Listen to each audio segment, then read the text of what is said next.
circle from all that's stressed. We trust the guardians, trust the guides, trust the open and what's inside. When the moon is high, it's time to fly.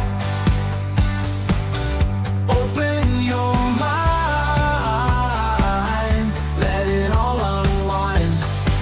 Let's get disengaged, time to engage.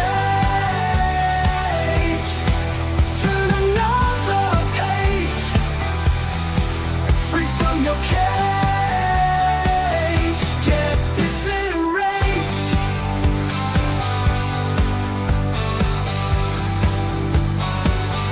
When you feel like you've had enough and the week was busy and tough, you need a break, you need some fun, you need to take time from the run. We'll blow your mind, we're just in time. Seek and ye shall find. Time to unwind, let's get disenraged. Time to engage. Turn another page, free from your cage. Get disenraged. Aliens, ghosts, spirits in the shadows, spirituality, ultra reality, the Bible, the pagans, all the conspiracies, tarot, astrology, and alternate history. Open your heart to other possibilities and get disenraged. Time to engage. Turn another page, free from your cage. Get disenraged, disenraged, disenraged, disenraged, disenraged.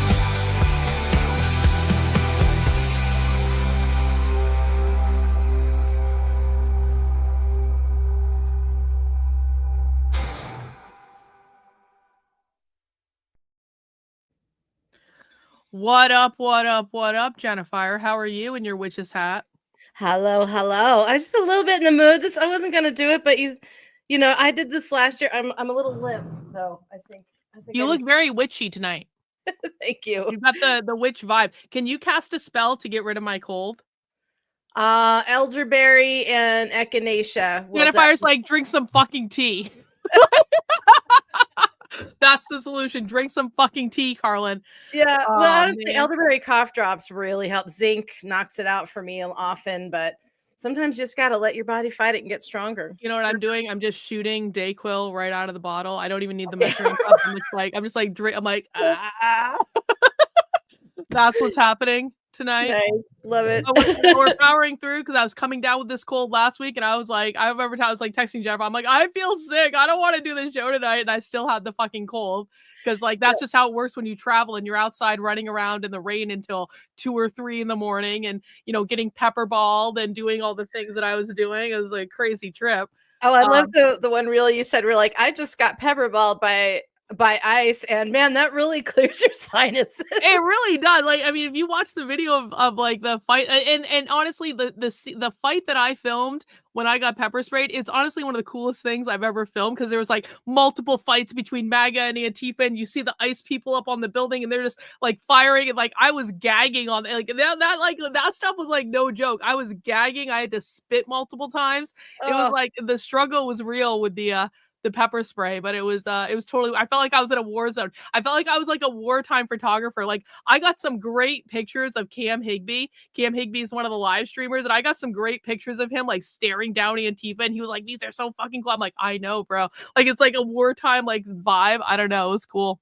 Oh, that is you were definitely like, I don't say boots on the ground, but you were definitely on the ground at ground level. And I was interested because I'm not familiar with all of the YouTubers who do things and stuff. I've been following Mama Bear. I know of Tommy. I don't know who he is, but I was interested in the gent who what was it? They found his hideout or his yeah, Chandler.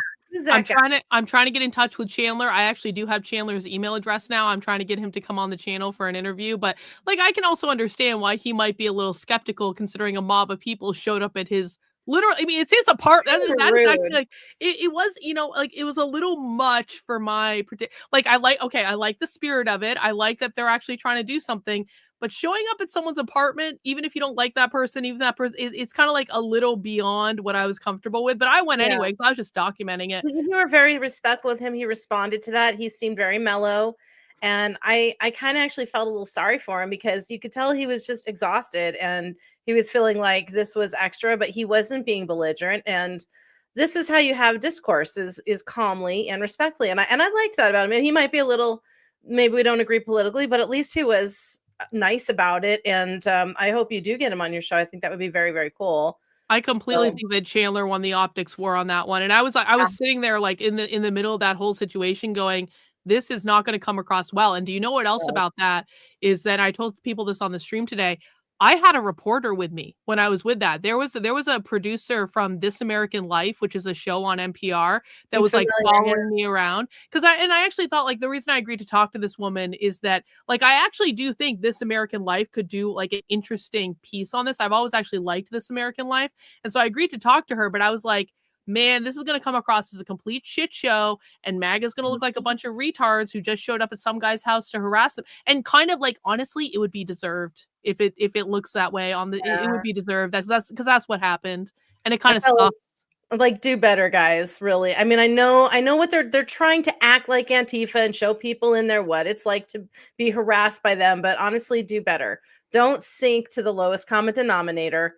Set the example, and I felt kind of bad, but I think people are just they're angry, they're pent up. It's got that COVID vibe where people are just losing their minds and going out to get into mischief now, and I feel really bad, but I mean, they have a point, but also do better. Be better people. That's what we need to do more. Like And oh, go ahead. Sorry. I was thinking about the gal that had her tent taken down too. I didn't quite understand what that was about. Oh, I understand that. Okay, so okay, with Chandler, the whole thing was like there's a big apartment complex right outside the ICE facility, and like legitimately, it's really noisy. Like they make noise until all hours of the morning. There are people on phones, there are people blowing horns, and it's like the people in that apartment building can't sleep. And so like the thought, and I met some of the people who lived in that building. Really nice people. I met like a couple of the black women who started this whole thing because it was really the black women who kicked off the whole going after Antifa. It was like just send in a pissed off black woman with a flip flop and a cane. It's like, but that's what happened. But I actually met those women and they're lovely, lovely people. And it's like they're living in this building. It's a low income building, so it's like you have to kind of like win a lottery to even get an apartment there. Oh, And it's like, wow. so it makes it really difficult for them to move, right? And so it's like they're being denied sleep. So the whole like thought I think behind the Chandler thing was like, if these people don't get to sleep, Chandler doesn't get to sleep either. His apartment's about a couple blocks away from the ICE facility. It's right on the ground level. People think it's a storefront. It's not. It is actually a private residence. It looked like when they're like, it's a safe house. I'm like, I think you're being a little extreme here with that, yeah. but I mean, it's like Chandler lets people go to the bathroom in his because there's no place to go to the bathroom around the ICE facility. There's just nothing there. And so like if people needed like if his friends needed to use the bathroom, he would let them. And like I think one girl who hit a reporter like legitimately ran into his apartment to hide. So I think that's why they call it the safe house. Okay. But and they're storing their stuff like when the camp got torn down because the deal with the camp is, and I was like literally right in the middle of it when I got all the water dumped on me from the top of the tent. That was really great, I'll tell you. But the whole deal with is they were blocking the sidewalk and they weren't letting people through. And in that tent, they were actually blocking a fire hydrant. There was a fire hydrant in the fucking tent, and they had lighter fluid and they had an open flame in that tent, and they had a second tent within the tent, and they had all sorts of drug supplies. I know because I saw them directly. I took a picture of like they had a whole fucking box of syringes and all sorts of other like medic just like sitting around, and it's like they had all sorts of shit in that tent that it really shouldn't have been there. It was blocking the sidewalk. It was like people were sleeping out in it overnight. It was fucking gross. And it was like so finally and this was like after months and months, like the cops made them take it down. So I thought that was actually a good thing, but they were pissed off about that. It took them months to get away from the fire hydrant. Yeah. Yeah, it took the threat of the fire hydrant was in the fucking encampment. That is so unsafe. That is absolutely so. What the fuck? So yeah, it was at Portland. Oh my god, Portland. Yeah, yeah. And it's like they had to get the threat of Trump bringing in the National Guard to get them to take down the fucking tent. And it was like Antifa wasn't allowing people to walk down the sidewalk because it was going right through their encampment. And so like anytime I walk by them, I'm like, I'm not going through their fucking encampment. I'm like walking around and I had to go to the other side of the street and all this stuff. And so, and also all around, I'm going to do a video about this. All around the ICE facility, you should see the volume of graffiti. Like everywhere. Like there are public buildings that are graffitied. There are signs that are graffitied. There's fucking stickers everywhere. It's like within like a 3-block radius, there's like so much fucking like anti-ICE, kill all cops, kill ICE, you know, like KKK, fucked on, like every possible thing you can imagine. I got so many pictures of the graffiti, and I'm gonna make a video about it once my voice gets a little bit better. But I mean, it's just like Portland's not doing anything about this until they absolutely get dragged into a corner where they have to. So it's interesting to see it in person. I'm trying to make sense of why cities would not only allow this but defend this, because I mean there's shit going down in Chicago, there's shit going down like you said LA and in Seattle, and now I think there's other places where it's starting to rile up like in New York and I know Denver and some of our outlying small towns have had big ICE and No Kings protests and big Antifa and stuff. It's just everywhere, and it's why so cities seem to be encouraging the peaceful protests. Okay, I get that, but some of this is not. Especially the destruction of private and public property. Well, even the residents, like, and there were like so many just like crazy people down there. Like there was this one woman, and she actually streams on TikTok, Mindy, and I met Mindy several times. Mindy was being abusive of her dog, by the way. Like this was one of the most alarming things. Like Mindy was so psychotically Trump deranged that she's dragging around her dog on a leash that's too short. So the dog is like doing like this. The dog is like fucking choking. And I was like, I kept yelling. I was like, Mindy, pick up your fucking dog if you're gonna drag it on the leash like that.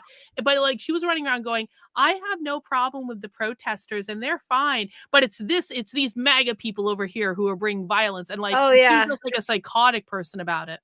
Wow. I heard that there was also a communist or socialist dude on the internet who was caught electrocuting his dog with this zap collar. Oh yeah, I heard about that a couple times. His career's over, thank God. So what is it with them and abusing animals? I was honestly shocked. I was like yelling at her. I was like, you can't do that to that, because it was a cute little white fluffy dog, and I was like she kept like trying to be like she kept trying to tell me like the MAGA people are the aggressors. I'm like, you're literally choking your dog. I'm watching you right now choking your dog. Can we deal with the dog situation, then we can talk about them?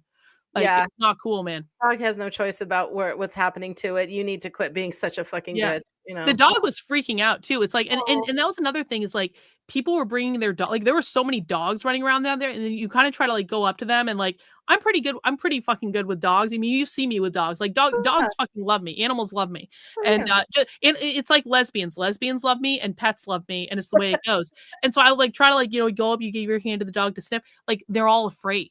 Like all the dogs, like I'm like this is not a me thing. This is they're in a literal war zone thing because people think it's funny.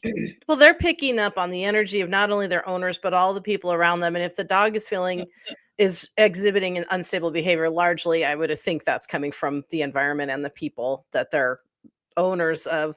But I mean, did you see any transsexual dogs? Because I've seen like people that have like non-binary dogs. I definitely saw a bunch of trannies down there. I will tell you that. They're definitely, but I don't know if I saw any transsexual dogs. But you know, Jennifer, apparently now, according to the like, I'm just gonna say, I'm calling them MAGA retards. Like they exist. Like, do you know that I'm secret Antifa now, according to the MAGA retards of the internet? I swear to God. And by the way, Andy No is playing into this rumor. Andy No, of course he is. It's like Andy No is trying to convince everyone that I'm secret Antifa, and it's just like all these fucking idiots are like, you know, she's a spy, me, because I'm not like co-signing all of their fucking crazy bullshit. And Yeah. so even though you actually went undercover with me at an event one time, just know, Jennifer, that I'm really on the other team, and that undercover thing that we did wasn't real, and I'm really, on the You're on left board. side and all that. Yeah. So it was all a farce. I'm really sorry that I tricked you over your I let a communist into my house and I treated her to a really nice steak dinner. Oh Yeah, God. yeah. Jennifer took me out to dinner. She had no idea I was a communist after we went undercover at an event. Like it's all over. It's all the show's over. I was really a The secret sod is leftist cracked. all along. I'm also a Fed, by the way. Yes. Just so yeah. Well, I'm sure you're like a MAGA, extreme MAGA wacko. You're a Nazi. You're a Fed. Let me see. You're probably some phobes and ists. And Yeah. now also you are an Antifa or whatever Yeah. else. Do you know what their proof was that I was Antifa? What? I was wearing black. Uh-oh.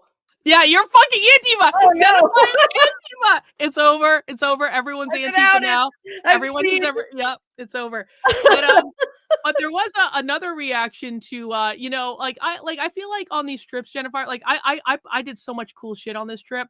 I put myself in physical danger multiple times. I went undercover at multiple fucking, like, I went undercover at stuff people don't even know about yet. Like I went undercover at multiple different like far left events, putting myself in danger, got a bunch of propaganda, literally got pepper ball sprayed. But do you know what the really important thing is about this entire affair? I mean, there's so much to parse there. What? Well, my weight. My weight is the most important thing about this entire affair. And Yeah. and do you know who was having a really good time with this whole thing? Who's this? Oh no. Oh no. Oh no. Let's watch how this one Oh no, reacted. big heck again. Yeah, let's watch the reaction to me getting pepper sprayed and being a fucking master spy that He was was literally doing put so on well. an Antifa hit list. Let's watch what's really important in this situation. Hang on, I'll take a second. Give it a sec.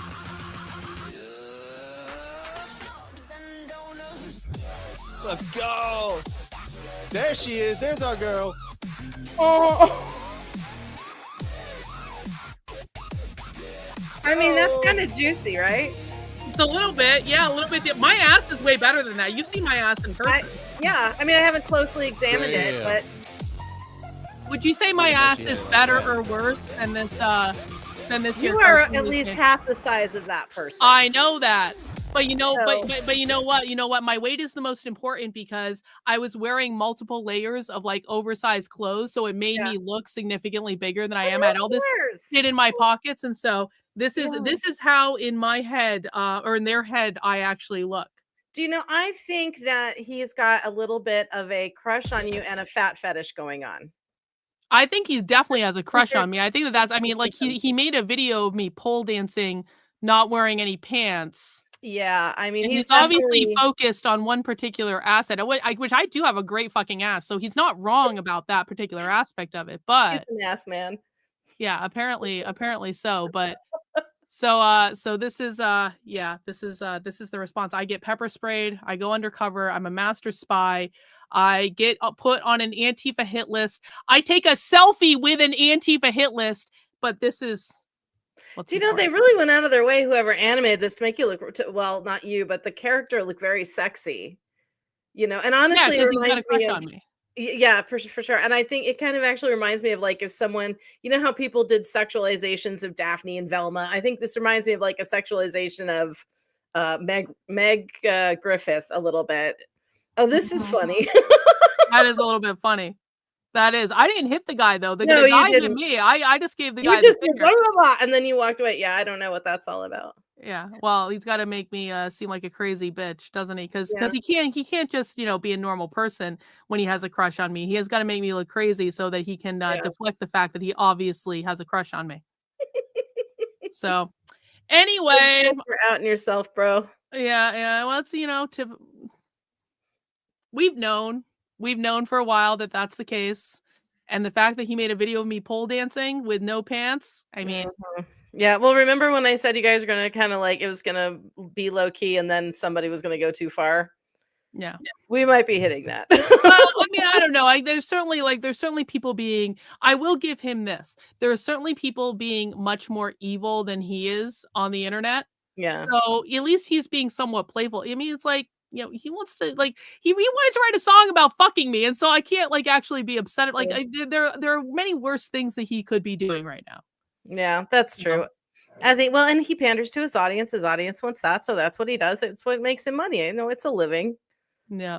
It is what it is. It is what it is. It is what it is. Well, and if he clips this and plays on a show, Techie, I am Italian. Okay, not Jewish. Not Jewish. I told him that. I was like, she's Italian. Don't insult her.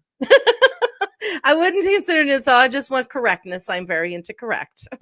Well, we don't want anyone to get the impression that you're Jewish, Jennifer. That might be especially with a witch hat, and I am a high priestess. So I mean, I don't think that really would work. Well, Kabbalah is like a little bit magic-y, isn't it? Oh yeah, we definitely, that's part of omniism, and a lot of paganisms utilize it. Pagans utilize it.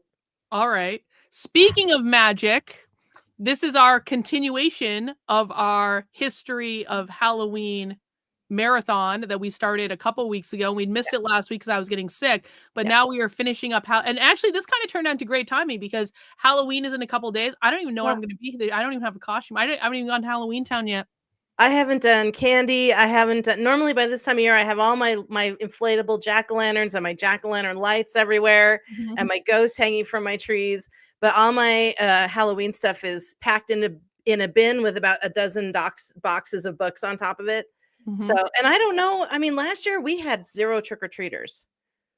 But I've been watching a lot of people, a lot of houses have sold in this neighborhood, and we have more little kids now. So I'm wondering if I should go get candy or if I should just turn the light off this year. I don't know. You know what I do is we get almost no trick-or-treaters, and it's actually kind of a shame because I do actually live in a pretty populated like neighborhood. There should be kids around, but we kind of live in this little alcove where it's like you have to there's like a big ass driveway to get to like the little like townhouse development where I live. So you'd have to actually go down the driveway. But like what I do is I literally just get a big bowl. I get a bag of fucking candy. I put the candy in the bowl. I put it out and people can take whatever they want.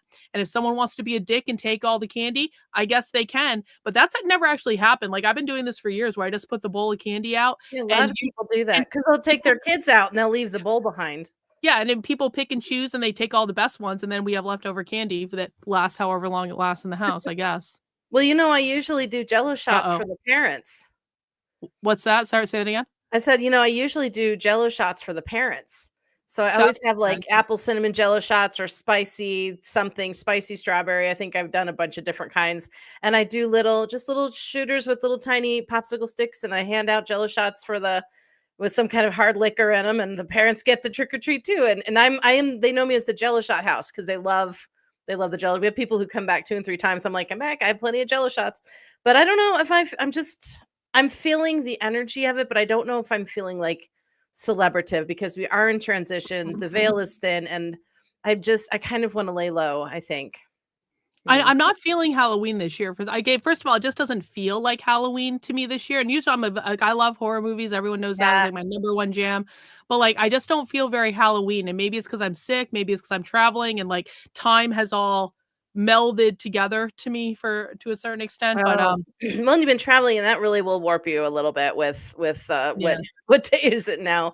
But last weekend I co-hosted a horror short story contest with a friend of mine over on Right Now. If anybody wants to check out Right Now there, Kaufman's a lovely, lovely man. And I've done 2 anthologies with him now. The last one I was a judge. This time I just co-hosted because I didn't have time to put in the effort.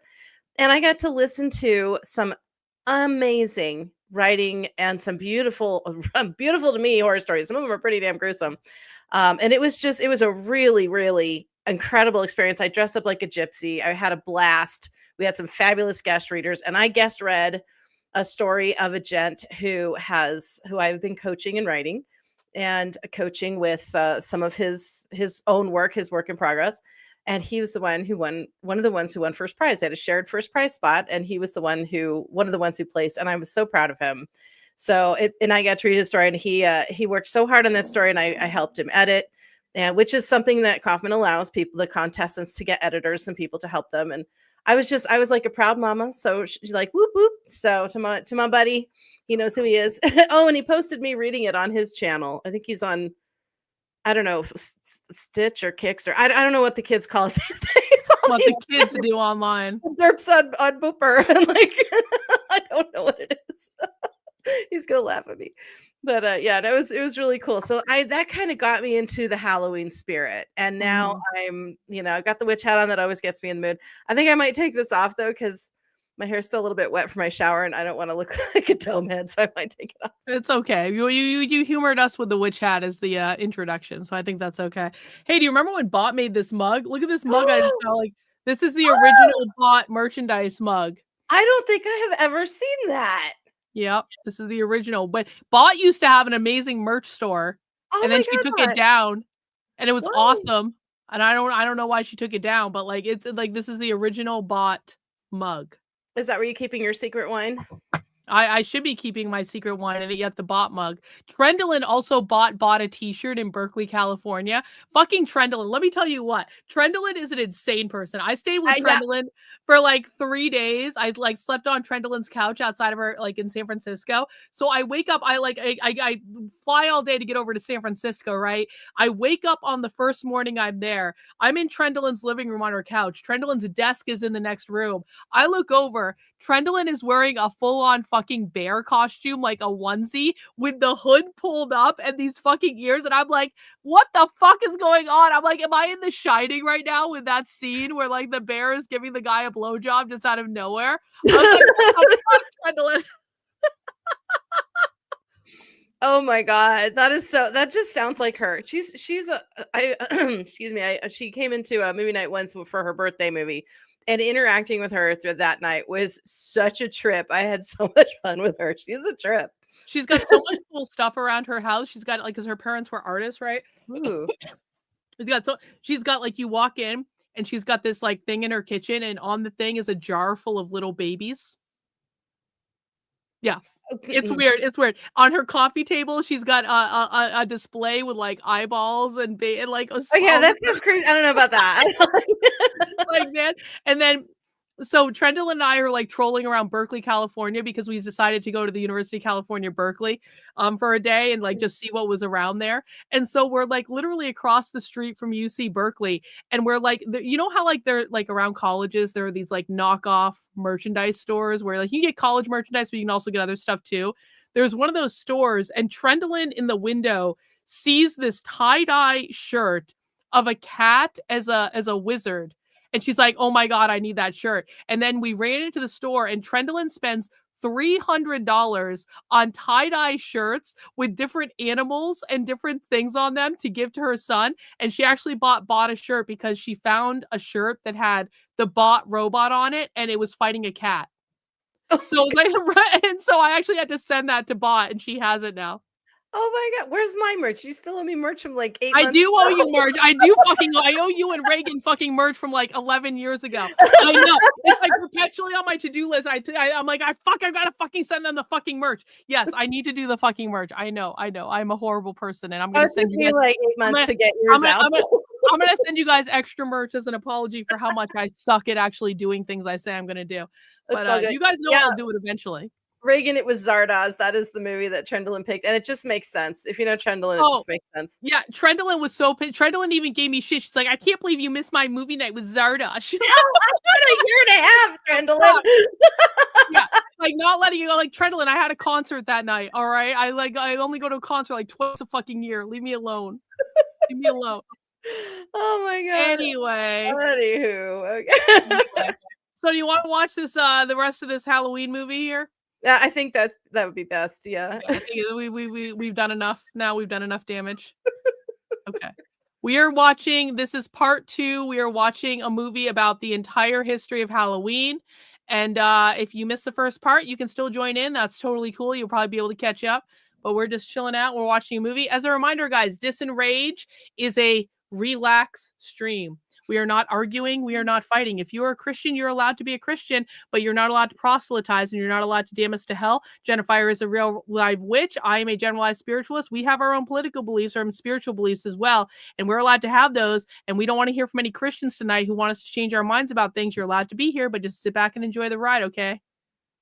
No, Jesus is king. We don't care. No Jesus right now. We're not. You're allowed to believe. We respect your beliefs, but this is our time. This is our This is our area.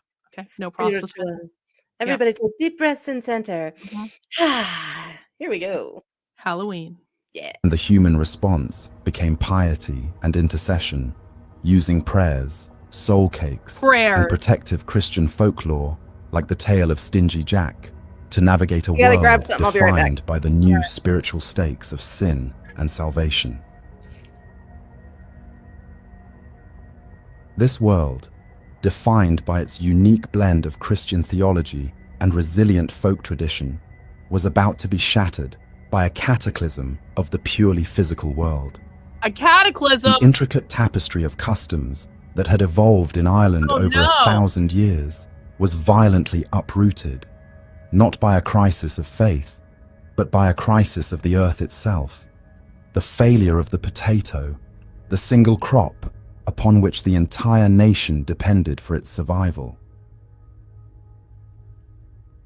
In 1845, disaster struck. A water mold, Phytophthora infestans, swept across the country with terrifying speed, turning healthy fields into a black, rotting sludge.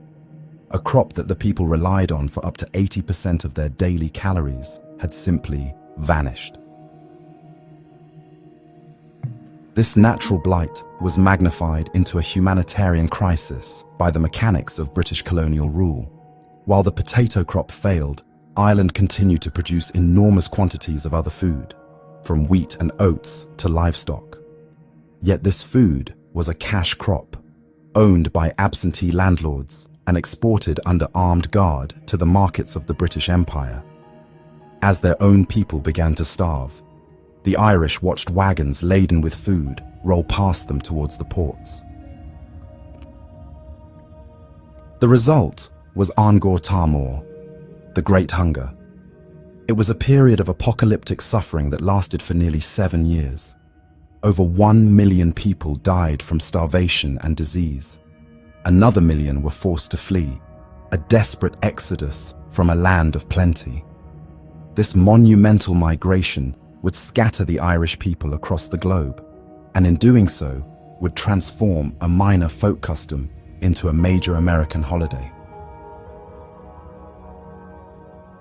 The primary destination for this great exodus was America. Before the famine, earlier waves of Scottish and Irish immigrants had already brought their harvest time traditions to the New World. These celebrations, however, were small, localized, and largely confined to their own ethnic communities. They had established a cultural foothold, a seed of the old ways planted in a new soil. The million Irish who arrived in the wake of the famine were different. They were a demographic tidal wave. They landed in the port cities of the East Coast, Boston, New York, Philadelphia, destitute and facing intense prejudice, but they carried with them a complete and fully formed version of the All-Hallowtide traditions. This massive influx of people provided the critical mass needed to push their resilient folkways out of the ethnic enclave and into the mainstream American consciousness. These newcomers brought their music, their faith, and their stories. They brought the entire apparatus of the pre-modern holiday, the lore of Stingy Jack, the games of divination, the practice of guising, and the custom of souling. These traditions were a vital anchor in a new and often hostile land, a way to build community in crowded tenements and to maintain a connection to a lost home. The famine migration was the catalyst that nationalized a marginal folk holiday. It injected a huge, concentrated, and culturally cohesive population into a country where Halloween traditions were either actively suppressed, as in Puritan New England, or existed only in scattered pockets. This sudden demographic explosion ensured that the embers of the old ways, carried across the ocean in these ghost ships, would find fertile ground, ready to ignite into a new and uniquely American fire.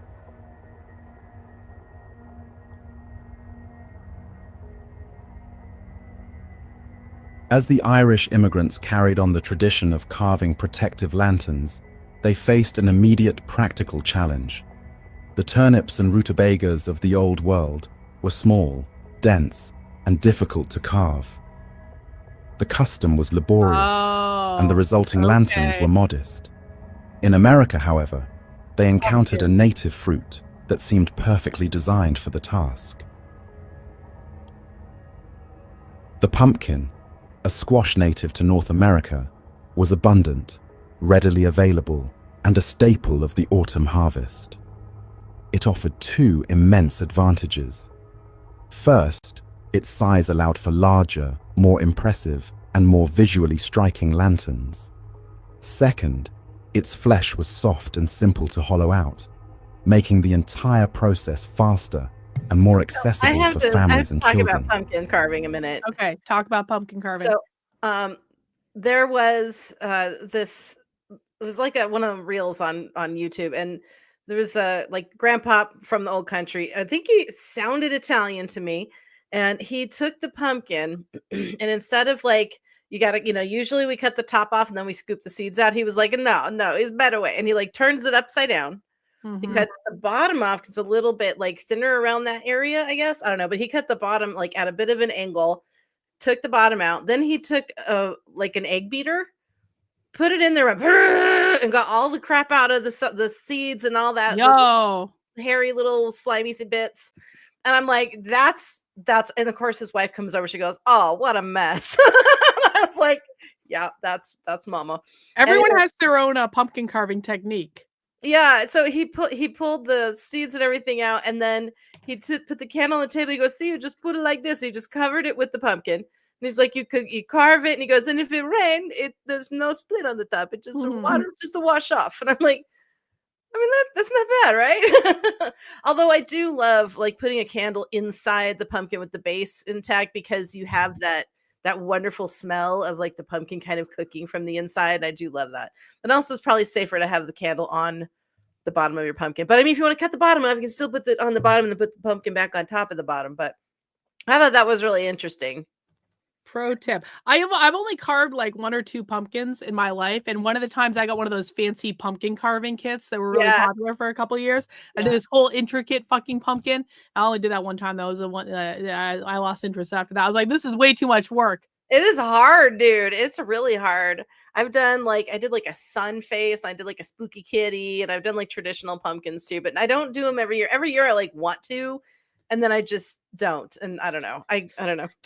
One of the things that Simona and I were talking about, because I got to hang out actually with Simona, had my back at the ice facility. That was real fun actually. But one of the things is so Antifa had actually carved a couple of pumpkins, and they had a couple of really nice pumpkins sitting out, and the MAGA people just destroyed them for no reason. And we were actually we were kind of that's actually kind of mean. And I would actually be kind of pissed off if I spent all my time carving a pumpkin and some assholes just came in. I can understand their grievance. I'm like, there was no reason to destroy their pumpkins. Okay. Talk about taking down their camp that's in the middle of the sidewalk and is a drug den. Okay. I can get behind the taking down of the drug den, but the pumpkins weren't doing anything. They were just being left alone. Yeah, I think people have gotten so galvanized into their own camps that they have forgotten how to be humans to each other. Yeah. And I know we're at a protest, and I know the whole point is to clash and rile each other up, but this is how really bad shit gets started, kids. I mean, like I said before, do better. Just do better. Yeah. Don't need to be breaking people's pumpkins, guys. That's just it's uncalled for. Is what it's uncalled for. Or disrupting people in their homes. That's also lame. This pragmatic substitution marks the single most definitive moment of the holiday's Americanization. The old world folktale of Stingy Jack was permanently grafted onto a new world agricultural product. This fusion created the universally recognized symbol of the modern holiday, a perfect emblem of its transatlantic journey. The adoption of the pumpkin was swift and total. Its bright orange color became inextricably linked with the season, and its grinning face became a symbol not just of supernatural protection, but of the harvest, the community, and autumn itself. The grim, apotropaic charm of the Irish peasant began its transformation into the cheerful, welcoming icon of the American front porch. I don't want to give Ireland full credit for Halloween. This successful act No. No, I I mean, kind of like giving Ireland. I'm Irish, so I kind of like giving Ireland credit for Halloween. I think they probably, I mean, obviously they had a big part in it, and that credit where credit's due, but the English settlers also celebrated All Hallows Eve, you know, and so did the Italian immigrants that came over, had All Saints Day, and they had Oh, double that's it. You just want the Italians to get fucking credit. That's what's going on here. representation. Mhm. Yeah. Yeah. No, I think every culture has had some kind of Day of the Dead or not worship, but celebration or superstition around this time of year. In all over the world, including, you know, now we have the Mexican celebration that's real popular up here as well. The Dias de Muertos or something like that. Forgive me, I forget the word for day, and I'm like Muertos. I remember that. Forgive me, I'm so sorry. I should probably look that up and actually be respectful of that culture. But everybody. Well, it's Everybody- Mexico. You don't need to. Like, I can. I respect culture. although I really do actually like their stuff. I like their iconography for it. I think it looks real cool.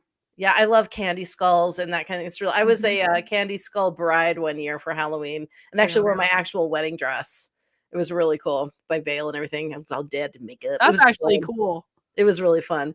But yeah, I mean, every culture has something, and the fact that they all kind of came together and coalesced, and the Halloween now that we know came from all of those cultures sharing their traditions. Mm-hmm. of cultural blending would define the holiday's entire subsequent journey in America.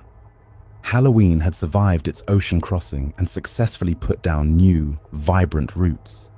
Here, with its most ancient supernatural meanings beginning to fade, it started a rapid evolution, transforming from an immigrant folk tradition into a loud, chaotic, and uniquely American public spectacle. As the Irish immigrants and their traditions became more integrated into American life, the ancient supernatural beliefs that had once underpinned Halloween began to fade. In the bright, rational, and rapidly industrializing world of late 19th and early 20th century America, the deep-seated fear of the she seemed like a relic of a distant, superstitious past. But the energy of the holiday, its association with a single night of chaos and inversion, remained. The focus of that chaos simply shifted. The primary threat on Halloween night was no longer a spirit from the other world, but a teenager from down the street. The holiday evolved into a secular night of mischief, a time when social norms were temporarily suspended, and youths, particularly young men, were given an unspoken license to engage in widespread pranks and low-level vandalism. This was Halloween as a night of inversion, a concept with deep roots in European festivals like Carnival. It was a temporary, sanctioned release valve for the pressures of a highly structured society. Like the Purge. For one night, the forces of order were challenged by the forces of I mischief. wonder, that would never work. The younger generation was It's allowed to... happening. You know what? Like, honestly, that's kind of like what it felt like at the ice facility. It was like a little bit like the Purge. It was like, Yeah. there were also times. The evening that I filmed the pepper spray thing, the police just stopped coming. Like, the police just like, they're like, no, we're not coming back tonight. And so basically there were just like melees in the middle of the fucking street all night, and no one was doing fuck off to stop it. And so I was like, we're in the Purge right now. We're in the Purge. There's like there's people in fucking costumes running around. There's people beating each other up. I'm getting pepper sprayed. Like, what the fuck? God. All it's going to take is someone with a board with a nail in it, and we'll be off to the races. Oh yeah, and that very easily could have happened. Like no joke. There's a lot of crazy people down there. Yep. Symbolically run wild, playing tricks on the adult world of property and propriety. The pranks ranged from the relatively harmless to the genuinely destructive. Soaping windows, stringing ropes across sidewalks to trip up pedestrians, and tipping over outhouses were common. More elaborate pranks involved disassembling a farmer's wagon and reassembling it on the roof. Hang on, I just got a Rumble rant over on Rumble because I'm now broadcasting this on Rumble. We got Not a Panda for $1. For the record, bear suits are peak clothing. The perfect union of function and form, but with fuzzy ears as a bonus. Dr. K should wear a bear suit PJs for Halloween. I don't know about that idea. I'm concerned about the fetish aspect happening. I'm not gonna be a furry for Halloween, but thank you for the suggestion. I appreciate it. I used to love pajamas with feet when I was a little kid, and then I overheat and I can't get the feet off, and so I don't know if I could do like a full on.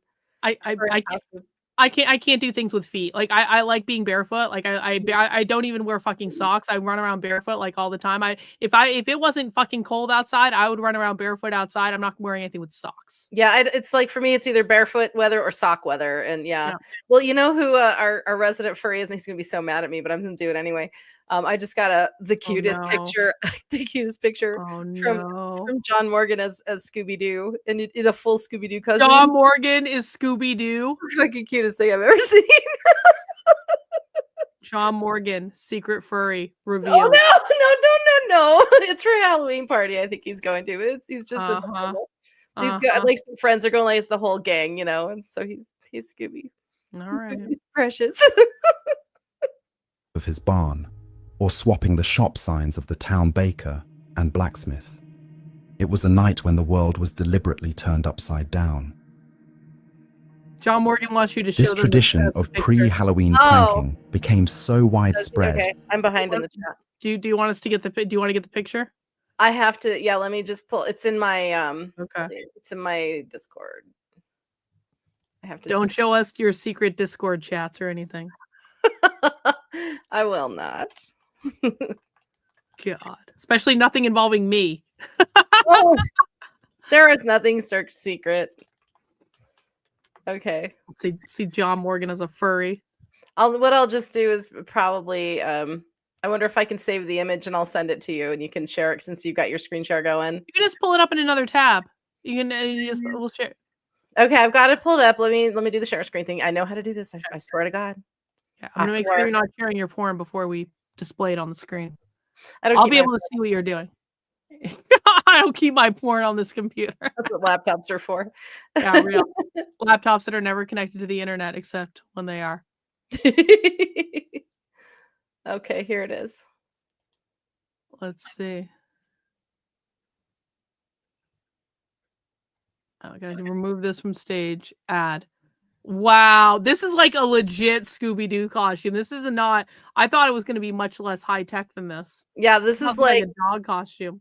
It's bona fide. Yeah, crazy. That's the cutest little thing. All right, John Morgan. All right, you win this round. Okay. Man. That it developed its own distinct identity and a host of vivid regional names, reflecting its localized customs and character.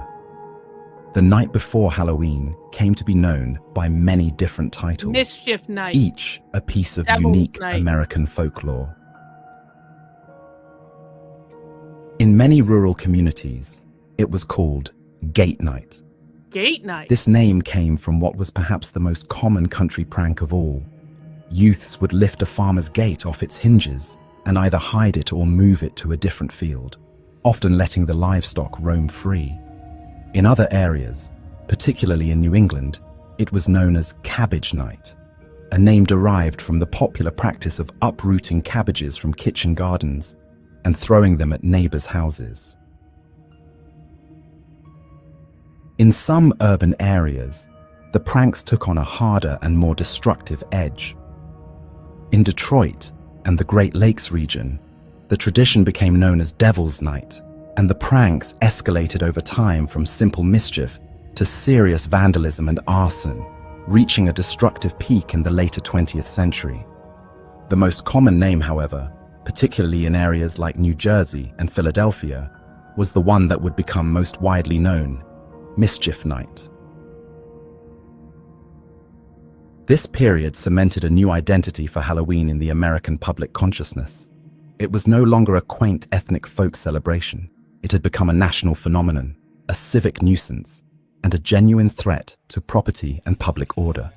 The wild, untamed energy that the ancient Celts had once projected onto the spirit world had been fully reclaimed by the youth of America, and communities across the nation would soon be forced to find a way to bring the chaos back under control.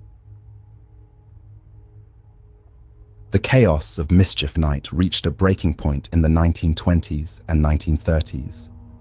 The social and economic stresses of the Great Depression in particular seemed to exacerbate the vandalism, turning youthful pranks into a raw and destructive outlet for societal frustration. Faced with this escalating problem, communities across the United States began a conscious and highly organized campaign to tame Halloween.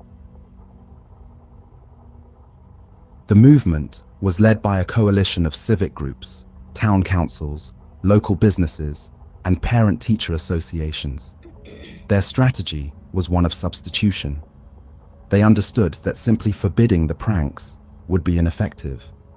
The youthful energy associated with the holiday needed to be redirected, channeled away from destruction and into safe, supervised, and constructive activities. This led to the birth of the first large-scale, officially sanctioned Halloween celebrations in America. Towns and cities began organizing massive community events with the explicit goal of keeping young people occupied and out of trouble. The most popular of these new events were parades, costume contests, and neighborhood parties, often held in schools or community halls. The city of Anoka, Minnesota, famously held what is often considered one of the first citywide Halloween celebrations in 1920, specifically to distract its youth from their usual pranks. The event was a massive success, featuring a parade, a bonfire, and free treats for children. This model was soon replicated across the country as communities discovered that providing an appealing alternative was the most effective way to combat vandalism. This civic campaign marked a fundamental shift in the holiday's identity. The goal was to take Halloween out of the shadows and bring it into the light, transforming it from a night of individualistic, antisocial mischief into an expression of collective community spirit. Collective spirit, The no! focus was deliberately shifted away from Oh, teenage no, boys socialism. and onto younger No, children it's over. and the family Halloween is unit. communist. This was the moment Halloween began to be domesticated, and it would require a new, defining ritual.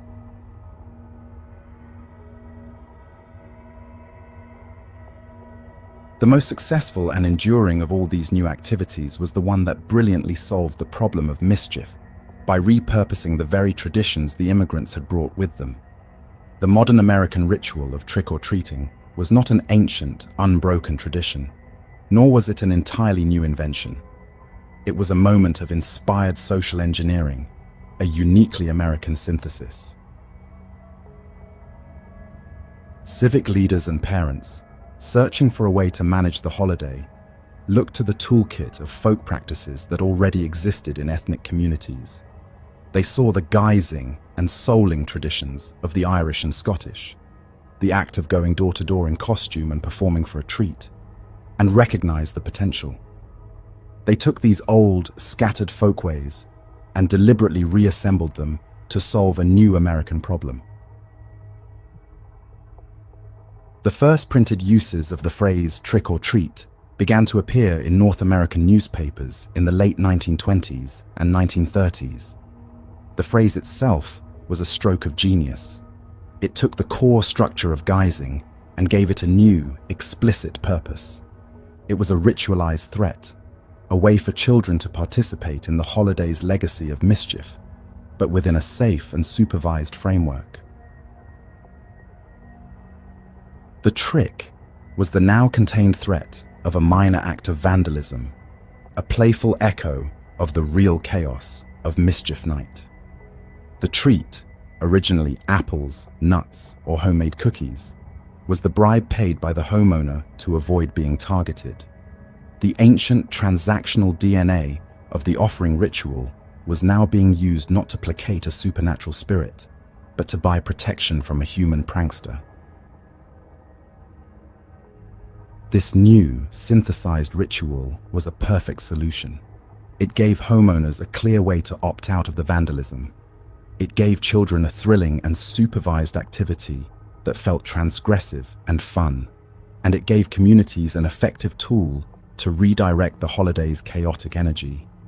It took the ancient costume and the ancient offering and gave them a brand new, pragmatic American job. This newly assembled tradition of trick-or-treating, with its emphasis on homemade treats and neighborly exchange, would define the holiday for a generation.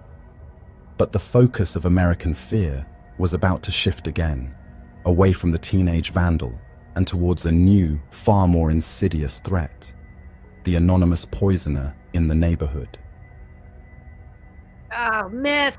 The new fear that would reshape the holiday emerged in the late 1960s and exploded into a full-blown national crisis in the 1970s and 80s. Such an urban legend. This was the era of the Halloween sadism panic. The satanic A wave panic. of terrifying, Sadism. sensationalized media reports swept the nation, telling stories of anonymous, psychopathic neighbors who were embedding razor blades and pins in apples, Yeah, no. or lacing homemade Never treats happened. with Never poison happened. and handing them out to No. Do unsuspecting you remember children. when they would take their kids would take their bags of candy for free to the airport to get their candy x-rayed?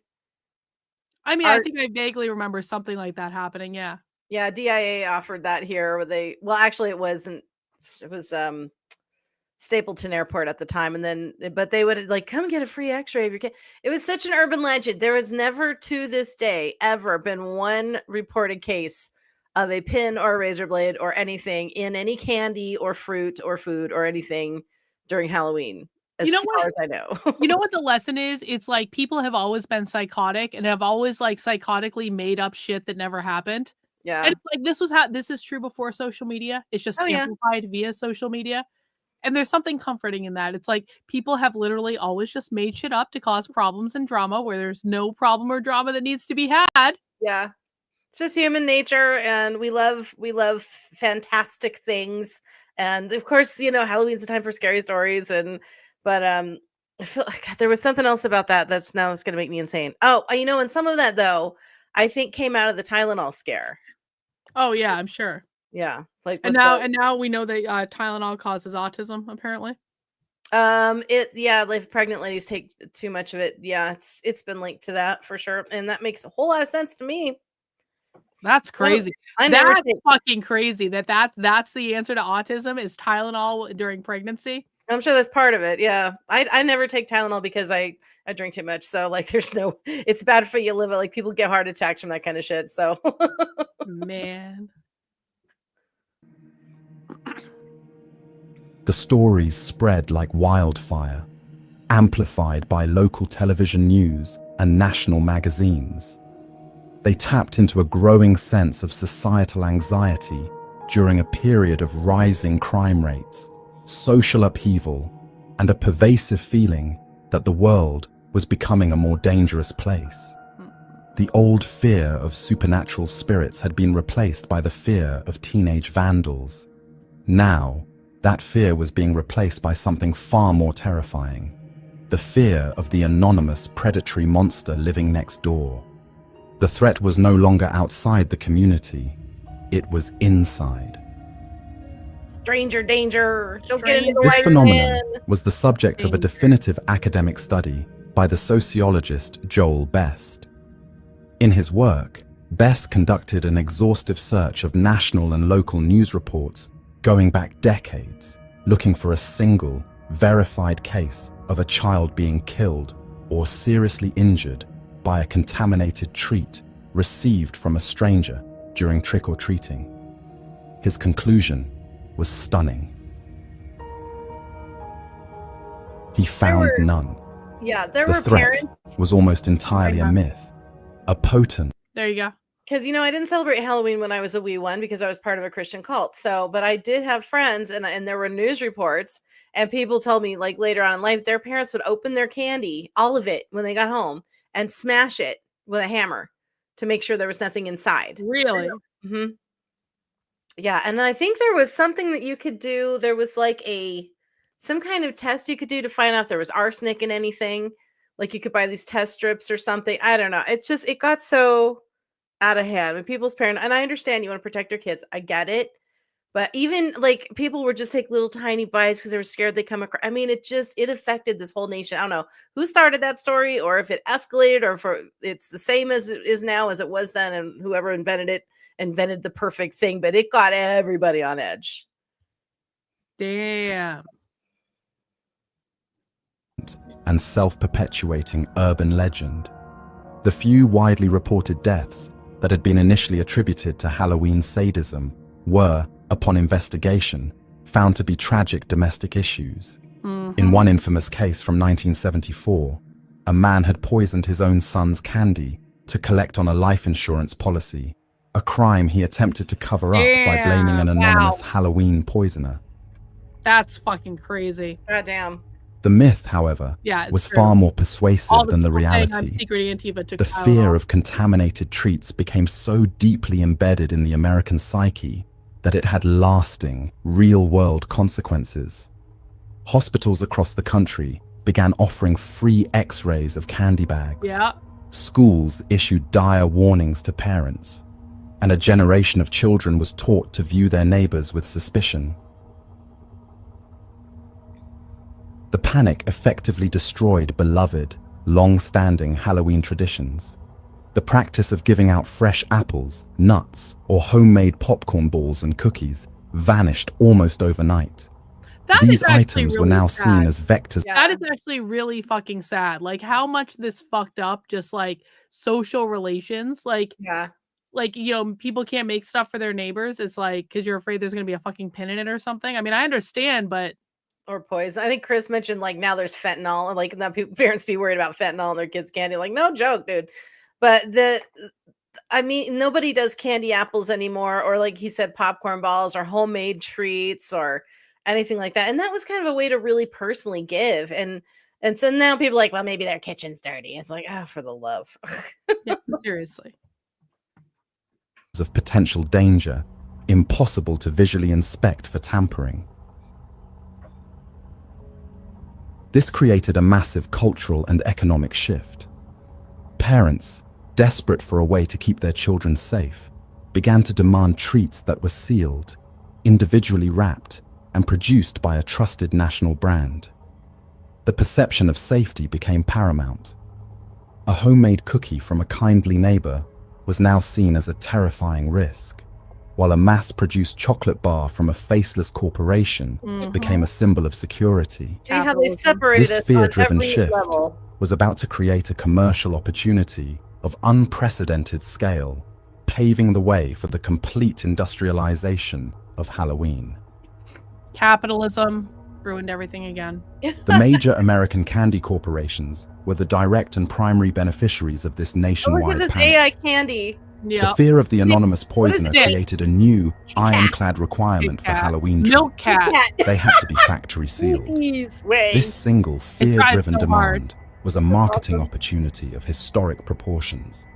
It created a massive, reliable... I'm honest though, I've never liked candied apples. I like the idea of a candied apple, but actually eating a candied apple is problematic. It's like, it's the most awful experience. Like it gets stuck all over your fucking teeth.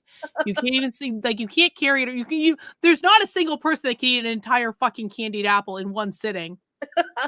I'm the same. I'm not a fan. I think what I don't like is like sweet, sugary coating over a naturally sweet fruit. Like that just got the two sweets to me make bitter in my mouth. It's too tart and bitter. See, I do like the idea. I love green apples.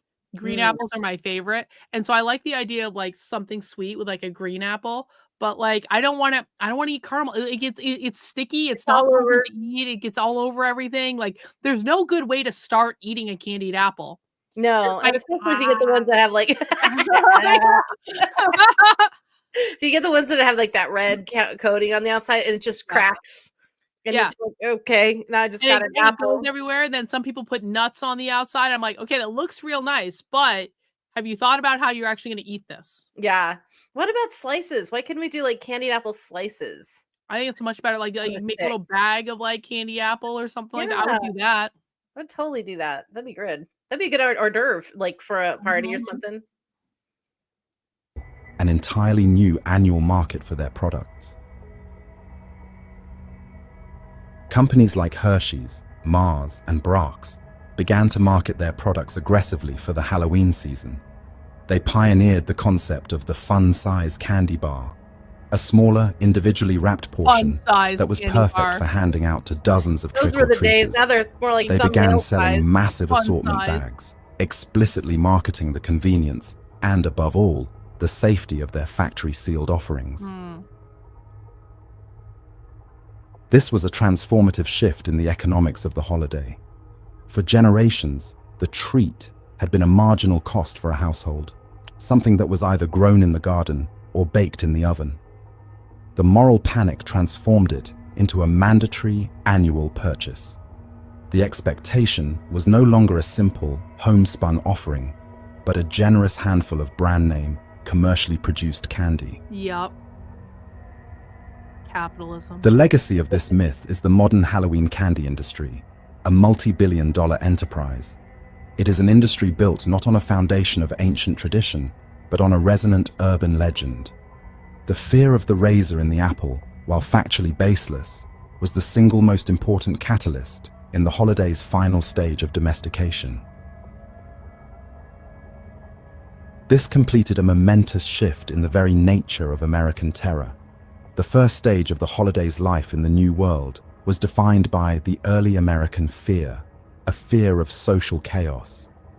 As supernatural beliefs waned, the primary danger became the human mischief of the teenage prankster, and the response was civic control and domestication.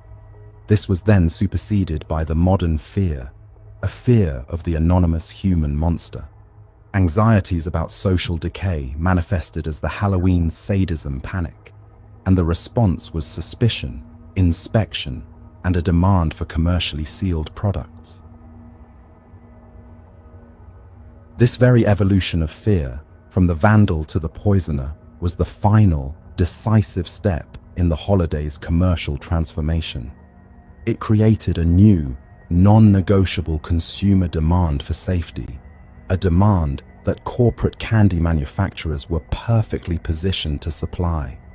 With its ancient dangers neutralized and its modern anxieties channeled into a safe, predictable purchase, I will say the that stage was set. about- Hang on. The holiday was now a thoroughly domestic. Go ahead. These, like the big candy corporations, are masters at shrinkflation. Yeah, They're real. masters. The candy bars, the fun size used to be, like this big, like half the size of a regular candy bar. And then they just now they're like this, like an inch, like a teeny little inch square. And like and the bags, I remember the $20 candy bag was like, ugh, Now it's a little, like, I even have one. It's like the size of my tissue box here. Yeah. Like, for $25 with all these little teeny weeny pieces of candy. It's expensive now. Mm-hmm. Crazy. Sophisticated, child-safe, and economically supercharged cultural product, perfectly primed for the post-war boom and the rise of a new cinematic folklore. The transformation of Halloween into a commercial holiday began long before the post-war boom. It started in the early decades of the 20th century. At the very same time, communities were trying to tame the chaos of Mischief Night. The first entrepreneurs of Halloween were the ones who saw a new market in the rise of organized indoor parties. The undisputed pioneer was the Denison Manufacturing Company of Massachusetts. Originally a paper goods company, Denison began publishing promotional booklets in the 1910s and 20s called Denison's Bogey Book. These booklets Bogey were a book. masterstroke of early a content booger. marketing. They were filled with ideas for Halloween parties, including games, recipes, and instructions for how to create decorations using their colorful crepe paper. You know, I mean, listen, the communists are not wrong in that capitalism does control us to a certain extent. It's like some company wants to sell like, you know, games or whatever, so they just like invent all these fucking Halloween games, and then all of a sudden the Halloween games become like the thing you always did, even though Yeah. no one knows why, and it was all capitalism in the first place. Someone wanted to sell some games. See, I don't have a problem with that. The problem I have is when the legislation kicks in so that other people who want to participate in capitalism now cannot. Mm-hmm. That's what I have a problem with is you want to just start your own little candy business, or you want to start your own, maybe a game shop, or whatever the hell it is. And you want to do your own little thing. And that's why I think places like Etsy are really important and stuff like that, is because it's giving like the little guy half a chance. But then of course they take a big chunk, you know, of your profits and their shipping costs and taxes, and it just turns into kind of a mess. But that's my problem, is that corporations have taken everything over. Small mom and pop shop shit is getting demolished, and I have a problem with that. Yeah, no, I have a total problem with that. Also, I have a problem with the fact that I just fucked up my knitting, Jennifer. Not again. I think I fixed it. I think I fixed it pretty It's good. because you're stuffy in the head. That's all. It is. It's 'cause I'm stuffy in the head. I messed up. Whatever. It's fine. No one will notice. Soon, Denison began selling pre-made, die-cut paper decorations directly to the public. These simple, charming, and now highly collectible pieces of folk art established the official color palette of the holiday: orange and black, with accents of purple and green. Their emblematic, stylized images of witches, black cats, and grinning jack-o'-lanterns became the standardized visual language of Halloween for generations. These early products were a resounding success. They provided the essential tools for the new, domesticated version of the holiday. Denison and other companies like them built the foundational market for Halloween, establishing it as a holiday you could purchase in a store. They created the very aesthetic and the commercial expectation that a later generation would supercharge into a billion-dollar industry. $1 billion. Mm-hmm. The commercial foundation built by companies like Denison was how poured cute. onto by the most So powerful wholesome. accelerant in American history: the post-World War II economic boom. A generation of returning soldiers, armed with the GY Bill, began buying houses, starting families, and moving to the rapidly expanding suburbs. This created a new and influential consumer class, centered on the home and the well-being of their children. This demographic explosion, the baby boom, created a massive, captive audience for the now child-centric Halloween. For the first time, millions of families had disposable income, and a core part of the new suburban ideal was to spend that income on providing happy, memorable experiences for their children. The great entrepreneur of this question. new era Okay, was Ben Cooper. go ahead. Bot says the nuclear family. Did they call it the nuclear family because it became a thing during the nuclear era? Well, there's some debate about when the nuclear family became a thing, at least according to the left. I think the nuclear era might like that might actually be, that's a good question. Some people think it became a thing earlier. Some people think it became a thing. I'm just thinking about like the catchphrase, like why is it called? What is the year? What is the well shit, let's chat GPT that thing. Let's Hey. chat GPT it right now. I'm gonna do it on my phone. Oh, live chat GPT. Live chat GPT. Let's see. New chat. Why do they call the nuclear family the nuclear family?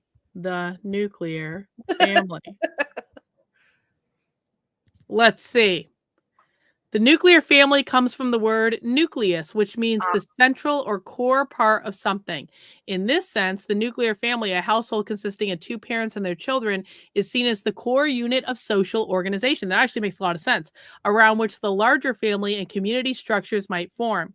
Phase first appeared in sociology and anthropology in the early 20th century, especially around the 1920s to the 30s, as scholars tried to describe family structures in industrialized Western societies. The idea was that this small, self-contained core family was different from the extended family models common in agrarian or pre-industrial societies where multiple generations lived and near one another. So it's a nuclear family because it represents the nucleus or central building block. Do you know that was my second guess was nucleus, but I didn't say it because I'm like, let's just find out. That's cool. Okay, now we know everybody is modern. A costume designer from New York, Cooper recognized that these new suburban parents would have less time to create homemade costumes. In the 1950s, his company, I gotta pee, I'll be right back. Cooper, Inc., began to license popular characters from television and movies and turn them into affordable, mass-produced costumes, perfectly tailored for this new market. The classic Ben Cooper costume, a simple vinyl smock and a hard plastic mask, became a suburban uniform for an entire generation. His company dominated the market for decades by perfectly understanding the post-war desire for convenience, popular culture, and child-focused consumerism.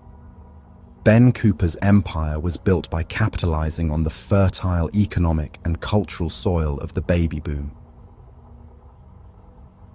Boomers. This combination, the aesthetic foundation of the early pioneers and the massive consumer engine of the post-war boom, created a commercial reaction of incredible force. The holiday that Denison helped to decorate and Ben Cooper helped to costume has since evolved into one of the largest retail seasons in the United States, surpassed only by Christmas.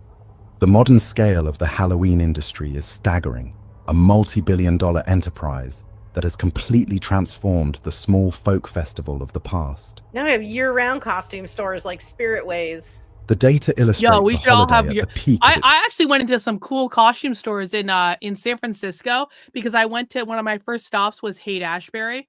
And so because there's like all sorts of like anarchist shit up there. But like you also walk down the street and there's all sorts of vintage shops. Ooh. They got all sorts of cool stuff.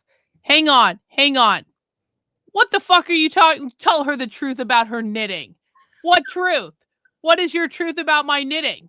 Wait, my what? knitting is awesome and amazing and is above reproach. I'm an expert knitter. Okay. What do you want to say? We are also not in the same room. So we're not even in the same state. So I can't just be like, yeah. My knitting is amazing. Karlyn is in Master Knitter. Commercial power. According to post-holiday survey estimates from the National Retail Federation, total spending for Halloween in 2024 was estimated to have reached an immense $11.6 billion. This massive figure is broadly distributed across three main categories, each a multi-billion-dollar industry in its own right. You love what? I love Spirit Ways. I love that at any time of year, I could go into a costume store and I can find something, a prop, a wig, because there's cosplay that goes on during the summer. There's like all kinds of different things that happen throughout the year that you want to get some costume stuff for. And I absolutely love that there is a year-round costume store that is now taking off as a big franchise. And because whenever I do a YouTube channel, I have an idea for a couple of characters that I might do. So I'm already planning. I think it'd be fun, but I love that that's a thing. I love that it's a thing as well. Spending on costumes and decorations were the largest categories, each accounting for an incredible $3.8 billion. This spending covers everything from children's outfits and the ever-growing pet costume market to the simple window decals and giant animatronic skeletons that have become a staple of modern suburban lawns. Yeah, Spirit Halloween, Melinda. Sorry, I kept saying Spirit Ways. That was the name. And at the heart of the holiday's modern incarnation is candy. In 2024, Americans spent $3.5 billion on candy alone, purchasing hundreds of millions of pounds of confectionery for trick-or-treaters. For many of the largest chocolate companies, the Halloween season is one of the most vital sales periods of the entire year, a reliable and hugely profitable engine of their annual revenue. This commercial apparatus has created and reinforced. Listen, the Christmas tree store is one of the greatest inventions in all of mankind. That you can get anything in the Christmas tree store. It's not just Christmas shit. You can buy any household good for like $3. It's great. I when I first moved into this house, we stocked almost the entire house in Christmas tree store paraphernalia because it was affordable. My husband's desk that he still uses to this day came from the Christmas tree store when he moved into my house, like rather abruptly when he got arrested and almost deported and all that stuff. But like I will never shit talk the Christmas tree store. Girl is harboring illegals. I was harboring an illegal in my house, but I married him and he became unillegal when I married him. Illegal. Yep. Yeah. Yeah. Oh my God. A standardized visual language for the holiday. The specific shades of orange and black, the precise shapes of pumpkins and ghosts, and the shared lexicon of popular costumes are all promoted and sold on a mass scale through a vast network of seasonal pop-up stores, dedicated aisles in big box retailers, and targeted online advertising. The folk holiday of the past has been completely superseded by a modern, professionally managed, and immensely profitable. Speaking of the Christmas tree store, I know this is slightly off topic. Did you know, Jennifer, that in New Hampshire, we have an entire amusement park dedicated to Santa?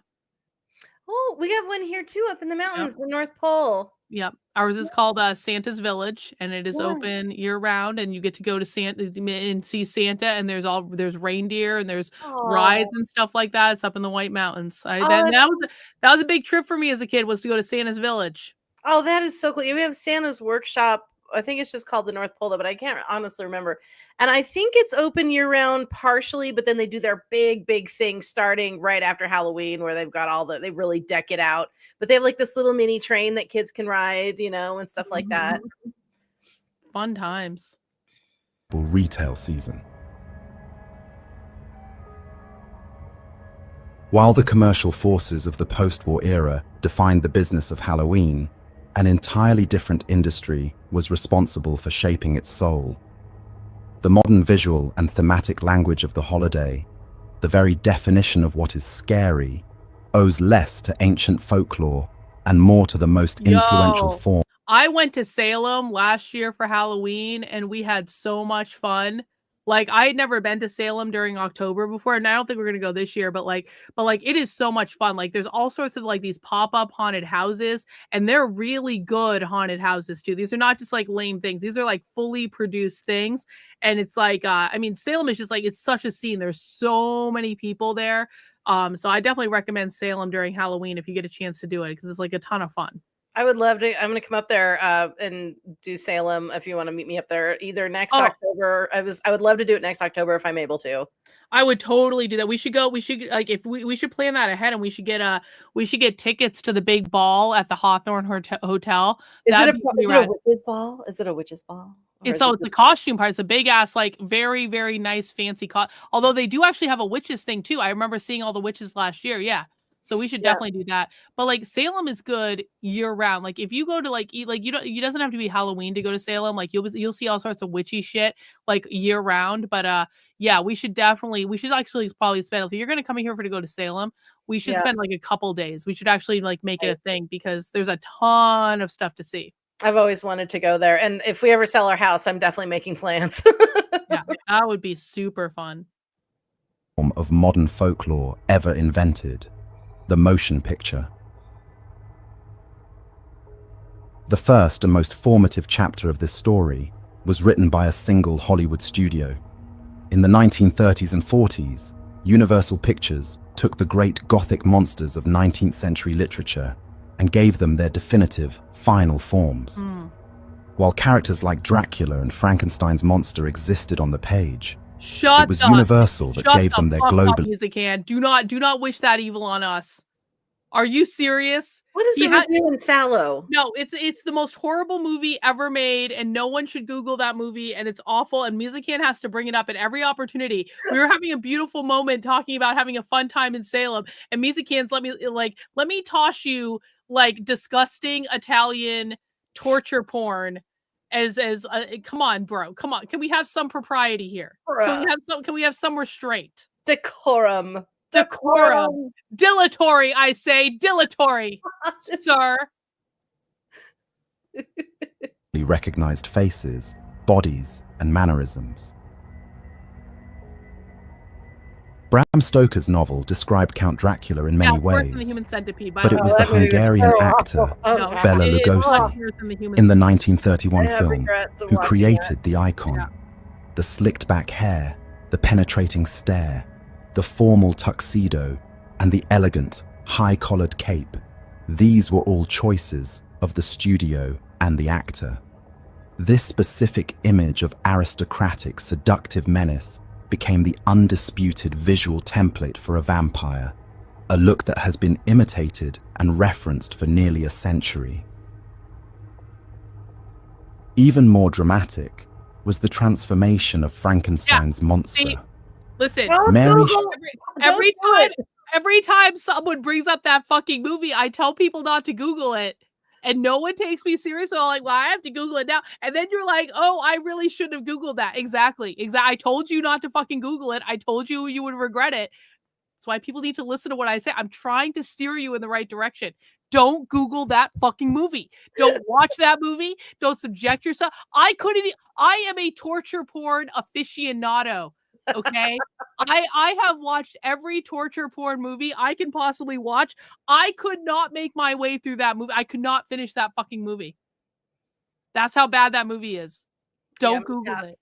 I'm gonna pass. I just got 15 more people to Google that movie by saying probably. That. Yeah. But it's their own fault. It's not my fault. Shelley's novel describes a creature with flowing black hair and yellowish skin, an articulate and tragic figure. The 1931 film and the brilliant makeup work of Jack Pierce threw that out completely. The flat-topped head, the electrodes in the neck, the hulking gait, and the non-verbal groans were all cinematic inventions, creating a figure of lumbering, pathetic terror that has completely superseded its literary source. Universal Pictures methodically built a pantheon of these creatures. They gave the mummy its definitive look of a slow, shuffling, bandaged terror. And in The Wolfman, they created the archetypal appearance of the werewolf, a tragic man-beast with a hairy, snout-like face who was cursed by the full moon. These films were the first cinematic universe, a shared world of monsters that audiences came to know and love. The first Marvel universe. The impact of this universal pantheon on Halloween was immediate and total. These films created a shared, standardized, and easily recognizable visual library of what monsters were supposed to look like. They became the foundational archetypes, the default settings for scary. For the emerging costume industry pioneered by companies like Ben Cooper, these characters were a gift, pre-made, universally understood, and highly desirable designs that became the staple costumes for the first generation of American trick-or-treaters. Well, and Bela Lugosi made Dracula sexy. Yeah, real. For decades, the gothic world of the Universal monsters defined cinematic horror. Then, in 1968, a low-budget independent film shot on grainy black and white stock in rural Pennsylvania. Fun fact, Night of the Living Dead had a lynching scene at the end of that movie. With the main character? Yep. Oh, that's a lynching scene. No. Yes. Lynching scene. But it was edited at like they didn't. Well, it was subtly, like you had to really pay attention to know what happened, but it was a lynching scene at the end of that movie. Oh my God. Yeah. I was like really astounded by that film because of some of the avant-garde treatment that was in it, from the main character to the leading lady, and I was like, oh, and that's also amazing. The daughter wasn't the daughter killed the mother in that movie, and that was like a matricide or whatever. I don't remember. It's been 2 years since I've seen it. I just remember that the main character was a black guy, which had never really been done before in a white cast. Yep, and he was lynched at the end. Oh no! And I remember like the woman was getting hysterical, and he actually slapped her, and I was like, oh Yep. Whoa, for that time era, that was huge. They did, really? Oh yeah. Oh I yeah. think, I He's think I remember listed. this wasn't the camera pan away and Yep. you just hear, okay. Yep, they Yeah, that lynched rings him at bells. the end. It was that's a fucking great like, all of the, like, the Night of the Living Dead movies, they all have, like, these I mean, they're lefty political undertones, okay, fine, but, like, it's just cool, like, I think they do them really, really well, like, making political statements with a zombie movie. Like, Yeah. you got, like, one of the first movies ever to have a black hero, and he gets lynched at the fucking end. Yeah, for Like, come misunderstanding on. from the white Hicks, which sounds Yep. about right. Ugh. Yeah, it's like the people that lynched him at the end are the same people calling me secret Antifa. Oh god. Well, and they have no idea like what his story was. And so Yep. they just made all these assumptions. And I think that was also a statement.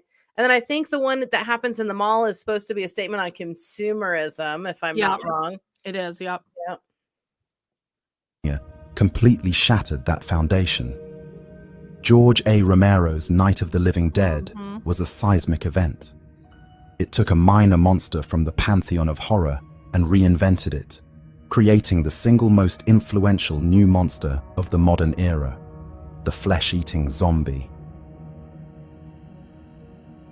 Before Romero's film, the zombie of popular culture was a product of Haitian folklore and the voodoo religion. It was a reanimated corpse, but it was a servant, a mindless I don't think it automaton, started out as a magically corpse in voodoo. enslaved by a powerful What's that? I think original voodoo zombies is someone who has been put like a tricked, spelled. They've been usually there's a powder blown in their face, and they Yeah. become the unwitting slave of the person who has done the spell and the magic, and they can be released by the master at some point with no memory of what they have done. But then it turned into, I think it mixed with European folklore about the dead rising from graves, because there's a lot of paranoia about that in Europe, Mhm. especially Western Europe. And so then they came up with, they just called them zombies, even though that's not exactly what zombies were for the Haitian communities and the voodoo communities. Man. Brandon says, Sallow is not spicy enough for me. Gonna have to turn on Terrifier as a pal. I actually just saw Terrifier for the first time. Trendlin made me watch it, and I loved it. I want to watch all those movies now. They were great. Is that the one with the orb that floats? No, it's with a clown. Oh, With a clown with a little Makes hat. It's with a murder clown with a little hat. It's Okay. actually it's very, very good. I'll take your word for it. master, a Bokor. The horror of the voodoo zombie was the horror of losing one's free will, of becoming a puppet. It was a threat, but it was a magical and contained one. Phantasm. Thank you, Melinda. I love those. Night of the Living Dead throughout the entire mythology. Romero's creatures, though he never used the word zombie in the film, were something entirely new. They were aggressive, cannibalistic ghouls, driven by a single, insatiable hunger for the flesh of the living. The dead were rising from their graves for unknown reasons, and anyone they killed would rise again to join their shuffling, ever-growing army. The threat was no longer a single, enslaved monster. It was a contagious, apocalyptic plague. The film's raw, documentary-style realism and its nihilistic tone were a shock to audiences accustomed to gothic monsters in faraway castles. This was a horror that felt immediate and plausible. It presented a world where all institutions, the government, the media, the family, had collapsed in the face of an incomprehensible crisis. The true horror of the film was the terrifyingly thin veneer of civilization and how quickly it could be stripped away. This new, apocalyptic zombie became a permanent fixture in the horror landscape. The image of the slow-moving, flesh-eating corpse, the desperate siege in an isolated location, and the headshot as the only way to kill it became the core tropes of a new subgenre. For Halloween, this created a formidable new archetype. The zombie was no longer a footnote, it was a headliner. It offered a new, more gruesome and visceral costume choice, a direct contrast to the classic, almost stately Universal monsters. and it laid the groundwork for the modern phenomenon of the zombie walk, a perfect embodiment of its shuffling, unstoppable, and contagious horror. 10 years after George A. Romero unleashed the modern zombie, another independent filmmaker, John Carpenter, fundamentally and permanently redefined the atmosphere of the holiday itself. His 1978 film, Halloween, was a masterpiece of minimalist terror. It took the raw, plausible horror of the new era and brought it home, relocating the source of fear from some distant, isolated farmhouse to the idyllic, tree-lined streets of the American suburb on Halloween night.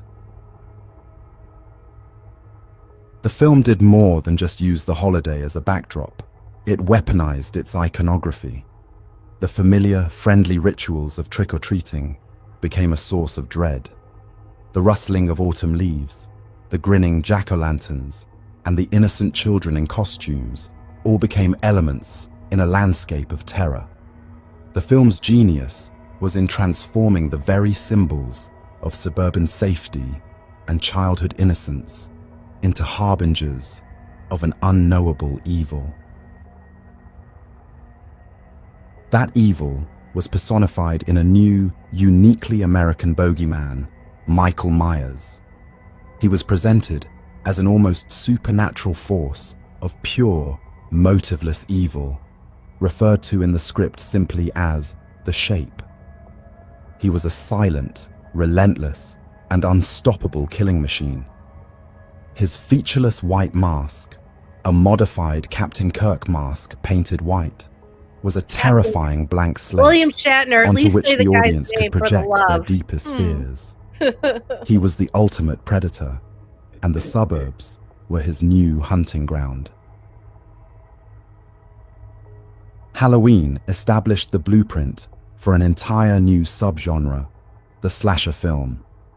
Along with other seminal franchises like A Nightmare on Elm Street and Friday the 13th, it shifted the aesthetic of mainstream horror from the gothic and supernatural to the visceral and violent. The new monsters were not tragic figures from a distant past. They were implacable, often masked killers who stalked and murdered teenagers in the modern world. The film's influence on the holiday itself cannot be overstated. It injected a new and visceral strain of genuine, palpable terror into the popular consciousness. For a generation of teenagers and young adults, the film became the primary text for what Halloween felt like. It created a new set of fears and a new set of rules for the night. Didn't he invent After the 1978, slasher movie? the old fears Yeah. of mischievous pranksters seemed quaint. The fear of poisoned candy felt like a parent's anxiety. John Carpenter's film gave the holiday back to the young, but it did so by giving them a new monster to be truly afraid of. A monster who looked like a man, but was the very embodiment of a dark and ancient fate. It cemented Halloween's modern reputation as a night of genuine, thrilling, and cinematic terror. The cinematic terror of films like Halloween was the final step in a cultural transfer. Over the course of the 20th century, the role of creating and disseminating our monsters, myths, and cautionary tales shifted. The function once served by the oral tradition, by the folk tale told around the fire on a dark night, was taken over by the cinema. Horror movies became the new American folklore. The ancient Celts had the Aes-She, formidable beings who emerged from the otherworld to teach them about the fragility of their world. Modern society has cinematic monsters. The lumbering creations of Universal Pictures taught a generation about the dangers of playing God. The apocalyptic zombies of George A. Romero became a metaphor for everything from mindless consumerism to social collapse. And the silent slashers like Michael Myers gave form to our anxieties about the evil that can exist behind a placid suburban facade. These cinematic monsters are our modern myths. They are shared stories, known by everyone in the culture that provide a common language for discussing our deepest fears. They are archetypes, instantly recognizable figures who embody specific anxieties.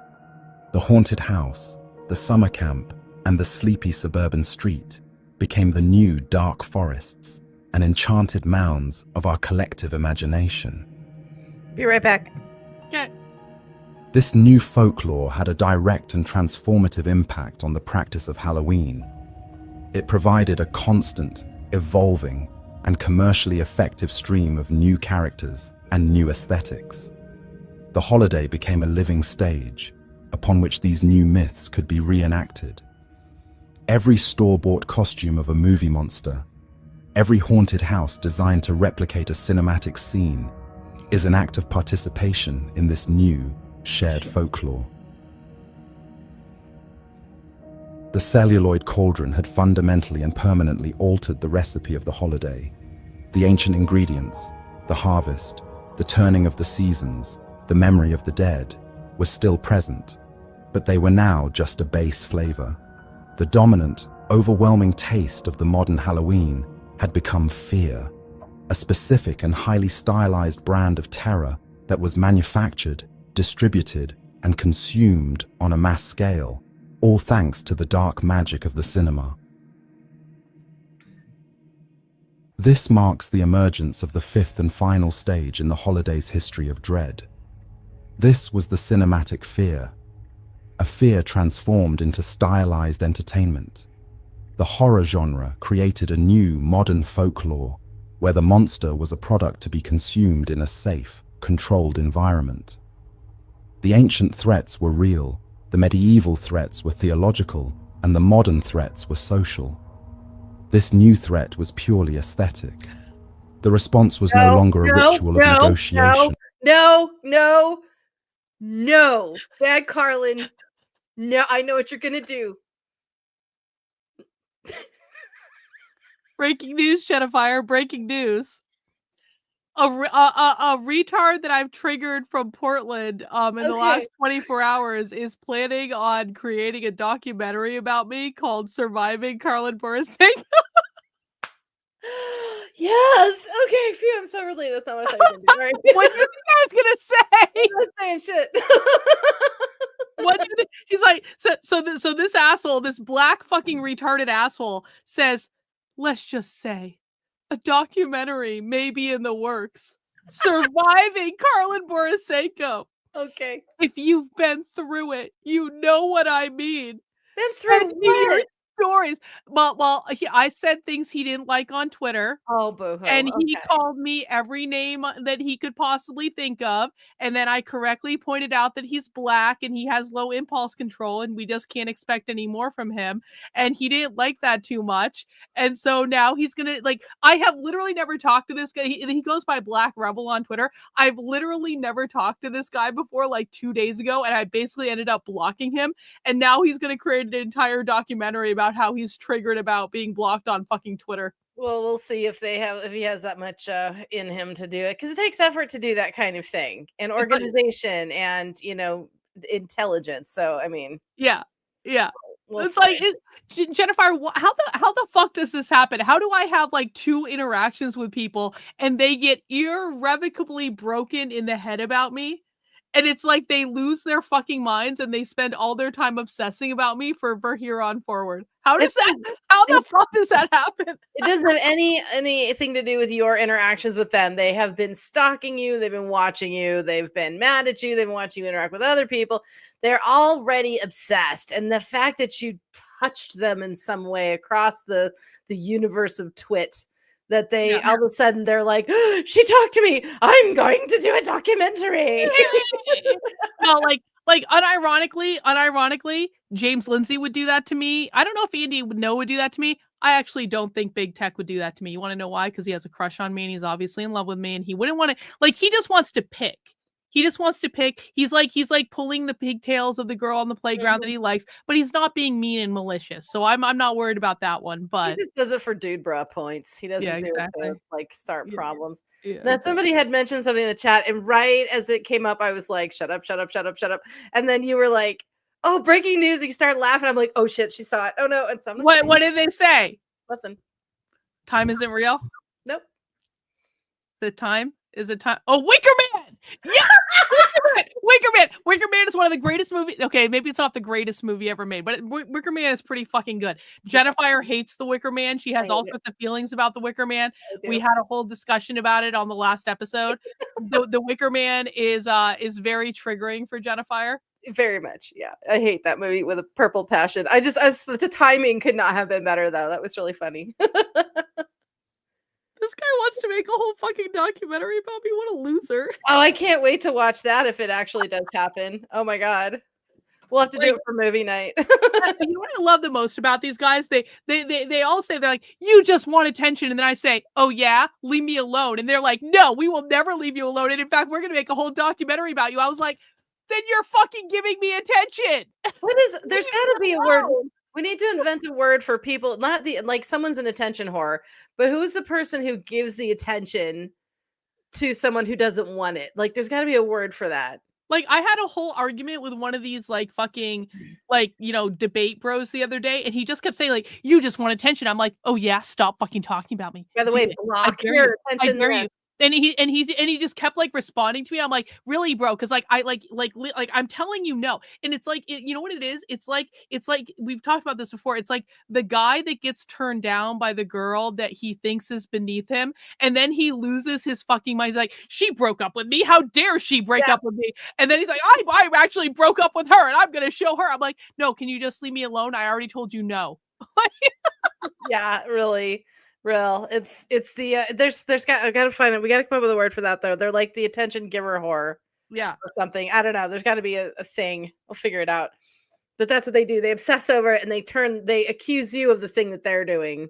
Yeah. That bullshit.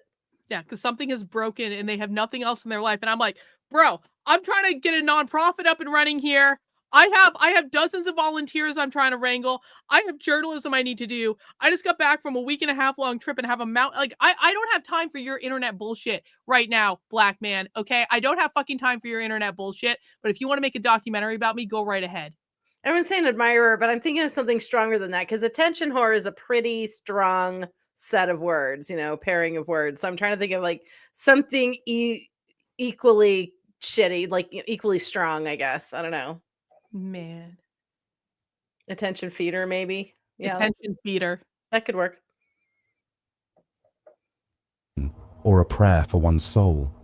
The response was to buy a ticket, to sit in the dark, and to enjoy the spectacle. Ooh, fetishizer, that's a good one, Masakin.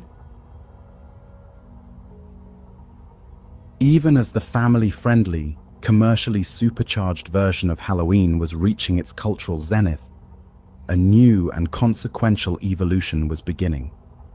The very generation that had grown up with trick-or-treating in the idyllic suburbs of the 1950s, the baby boomers, was now coming of age. As young adults in the socially liberated atmosphere of the 1970s, they began to reclaim the holiday for themselves. The pendulum of Halloween, which for half a century had swung towards children, began to swing decisively back towards adults. This resurgence had several key drivers. For young adults who had grown up with the beloved ritual of trick-or-treating, Halloween was associated with a deep sense of nostalgia and playful fun. They were the first generation to see the holiday as a core part of their own childhood memories, and they were unwilling to simply abandon it once they grew up. The social and cultural upheavals of the 1960s and 70s also played a decisive role. In an era that increasingly valued self-expression, individuality, and a more relaxed attitude towards social norms, the inherent theatricality of Halloween was a perfect fit. The costume, once a child's plaything, became a tool for adult creativity, satire, and personal expression. The private adult Halloween party became a new staple of the season. These events were a world away from the supervised, child-centric rituals of the suburbs. They were spaces for adult humor, for pushing the boundaries of taste and propriety, and for using costumes to make witty, or I satirical don't know. I've been to statements some about private politics and adult pop Halloween culture. parties, and there were dungeons at one of them. Well, they had it every year, and they always had a dungeon. They had 2 dungeons, actually. Yeah, pushing the bounds of propriety. This is what we call swinging, I think. It depends on the couple, but if anybody wanted to play around, they had dungeons, and they had a condom room and all kinds of stuff. And then for the rest of us, we just hung Wait, out a together. condom room? Yeah, it had like condoms and lubes and a slip and slide and like a what's What that? the fuck is a slip and slide? Like an actual slip and slide, or is that like Yeah. a euphemism? No, like they had the mat, so like you could So roll you just around on it's it. like it's like you put like oil or something. It's like, oh, And they appropriated the slip and slide for. I wouldn't have even thought of that actually. a little bit of oil, and also what's the game that you put your hands on the circles, the colored circles? Twister. Yeah. Yeah. I've actually facilitated some baby oil twister. It is awesome to watch. Okay, I don't want to think about that right now. It was a long time ago. I was a Yeah. different person. It's a different. Well, you're an erotic fiction writer now, Jennifer. So maybe you weren't actually a different person. Maybe it was just your origin story. Okay, I'll take it. Ding, I'll take it. Was a clear echo of the holiday's ongoing function as a night of inversion, a temporary suspension of the normal rules of adult life. This reclamation by young adults represented a fundamental shift. It re-established Halloween as a major event on the social calendar for people over the age of 12. This growing adult enthusiasm created a new, influential, and highly lucrative market, and it laid the foundation for the next great evolutionary step, the transformation of the holiday's public expression. This movement of the adult Halloween celebration into the public square began in the 1970s, and it started not as a civic, top-down event, but as a spontaneous, grassroots artistic expression.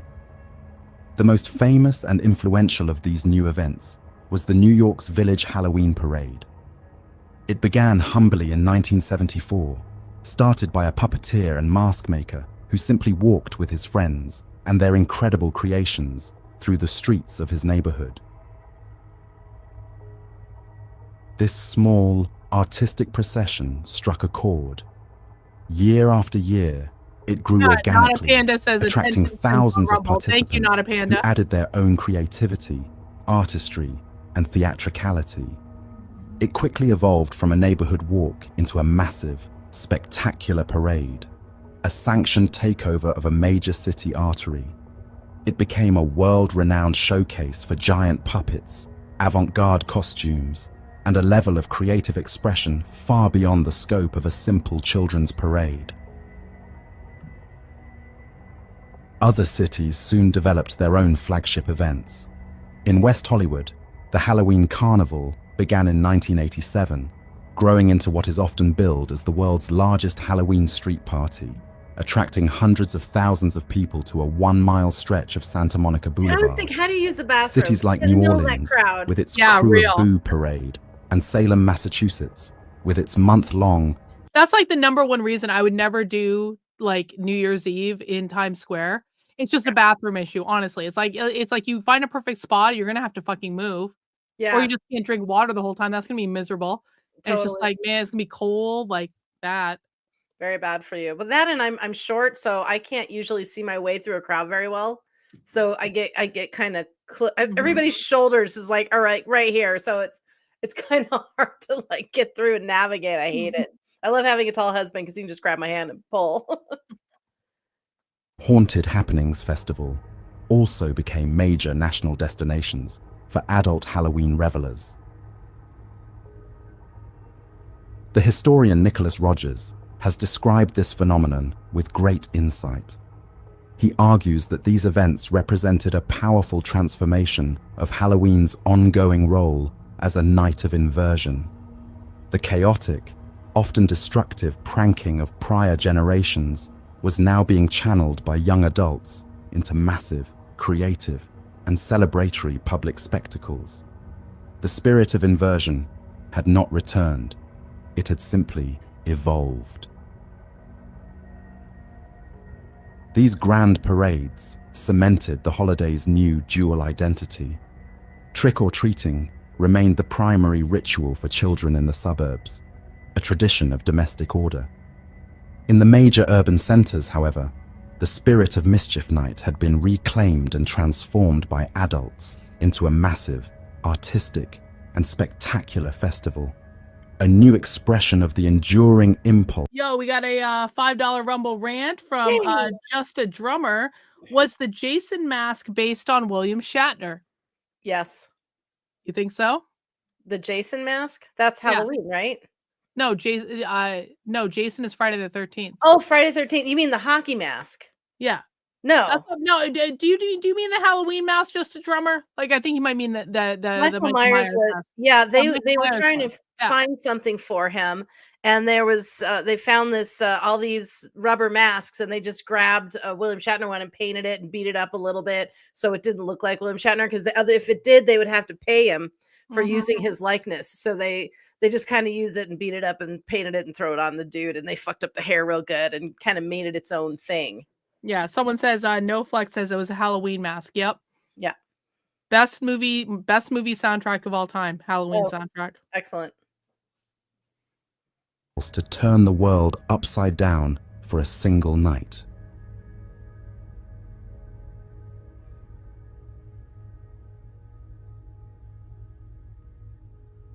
The appeal of these massive adult celebrations lies in their deep connection to the concept of the carnivalesque.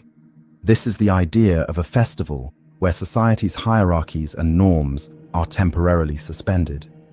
For one night, the public streets are reclaimed from their ordinary function and transformed into a stage for a grand, collective performance. The costume is the central tool of this transformation.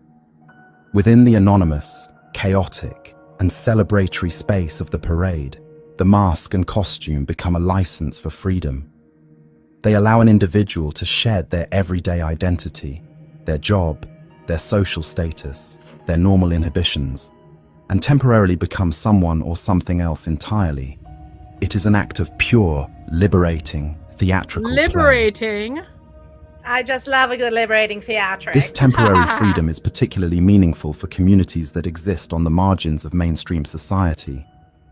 The large urban parades, in particular, historically served as a vital and visible space for artistic, political, and personal expression. The anonymity of the mask and the celebratory chaos of the crowd created a rare and sanctioned opportunity for public gathering, community formation, and spectacular visibility. This function is a modern echo of the festival's most enduring purpose.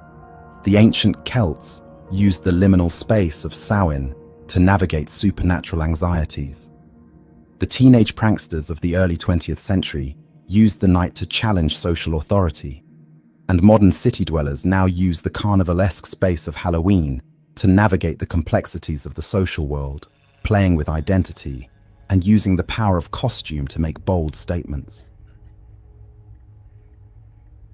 The return of the reveller, therefore, completed a great historical circle. The holiday that had been progressively tamed for children was now reclaimed by adults.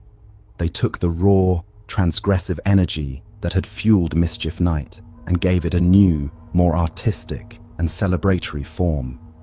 Halloween had once again become a living festival, a night when the masks come on and the true, hidden face of society is briefly and brilliantly allowed to emerge.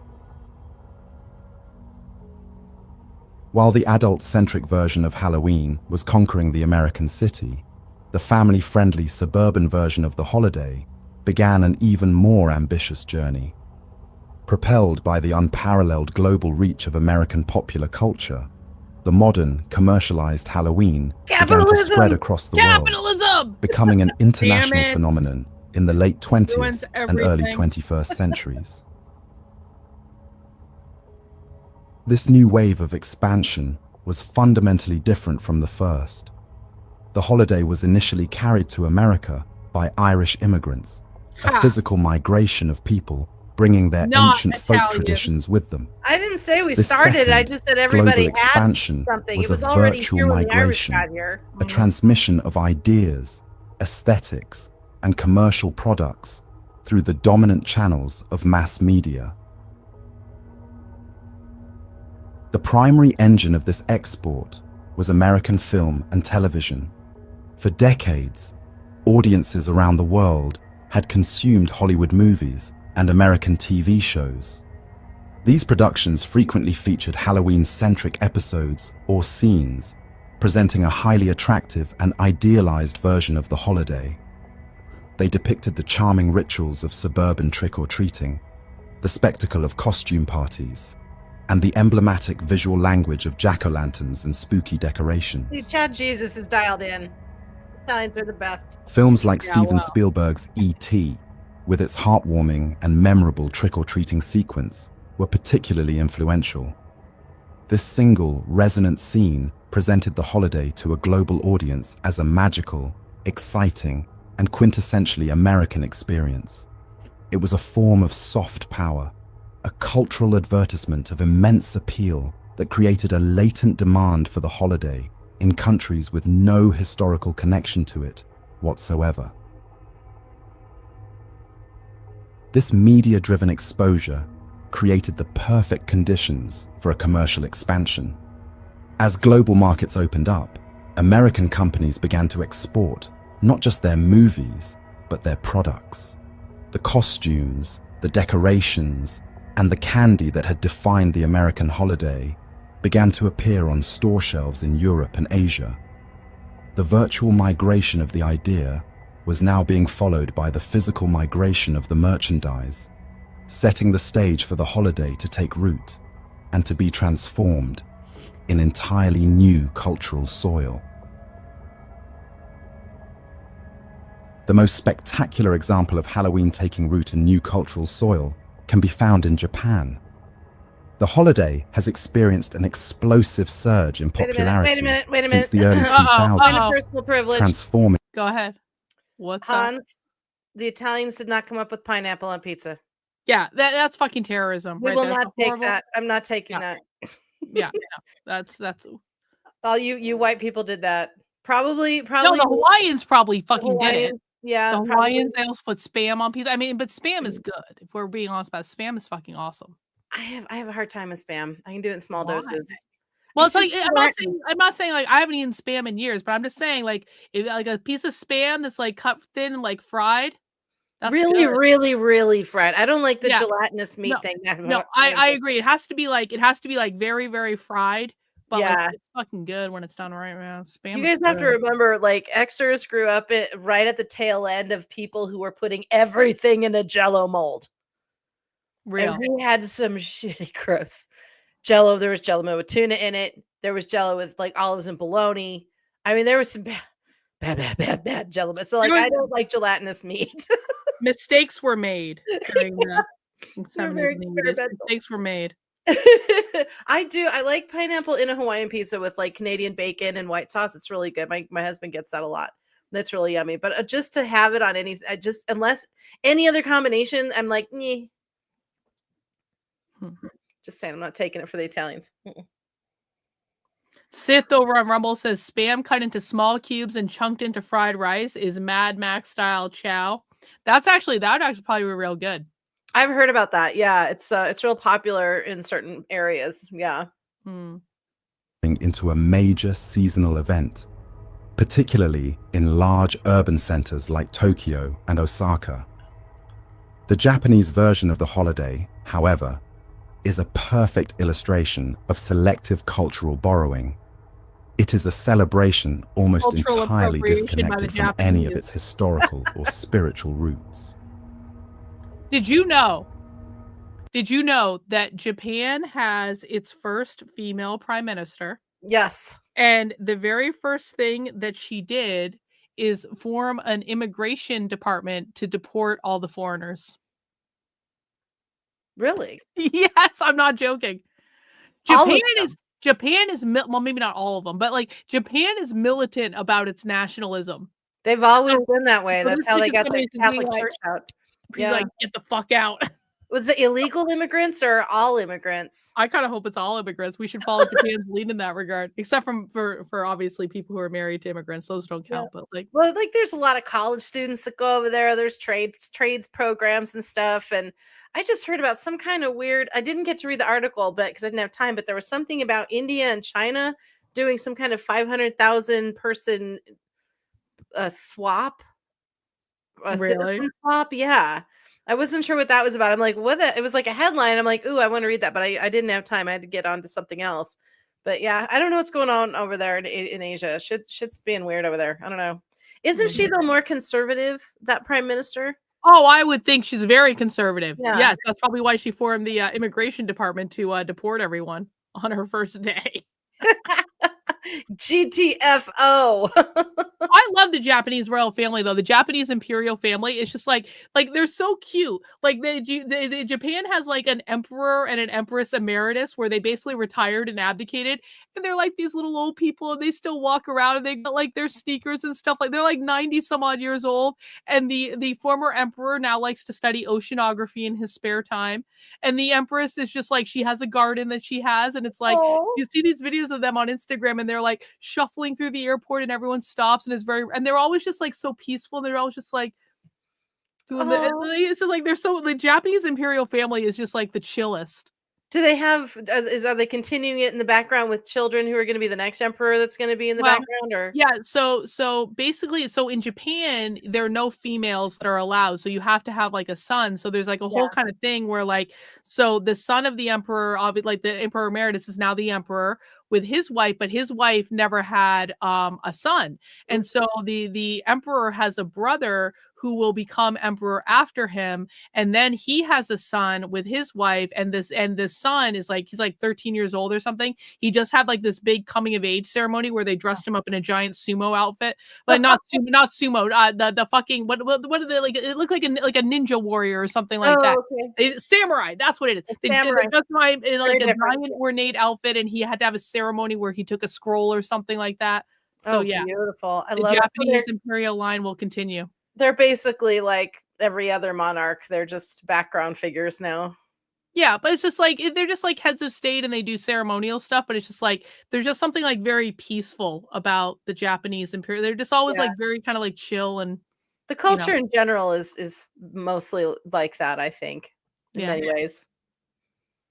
The initial introduction of Halloween to Japan was driven by commercial forces. Tokyo Disneyland began hosting Halloween-themed events in the late 1990s, presenting the holiday's charming, family-friendly American aesthetic. This was soon followed by other businesses, like the Universal Studios Japan theme park, which capitalized on the spooky and cinematic aspects of the holiday. The true explosion in popularity, however, was a grassroots phenomenon, driven by young adults and the rise of social media. The Japanese celebration of Halloween is focused almost exclusively on one central element: the costume. It is a night for cosplay on a massive scale. The holiday provides a perfect, socially sanctioned excuse to engage in the popular hobby of dressing up as characters from anime, manga, and video games. The massive, informal street parties in areas like Shibuya in Tokyo and Dotonbori in Osaka have become legendary. Hundreds of thousands of people gather, not for a parade, but simply to see and be seen, to show off their incredible costumes, and to take pictures to post on social media. It is a holiday reimagined as a vast, interactive, and highly photogenic fashion show. Notably, the core traditions of the American Halloween are almost entirely absent. Trick-or-treating is not a major component of the Japanese celebration. Jack-o'-lanterns and spooky decorations exist, but primarily as a commercial backdrop in stores and cafes. The holiday has been stripped of its historical context and its ritualistic actions, and has been enthusiastically embraced for its purely aesthetic and social potential. Japan's adoption of Halloween is a compelling case study in globalization.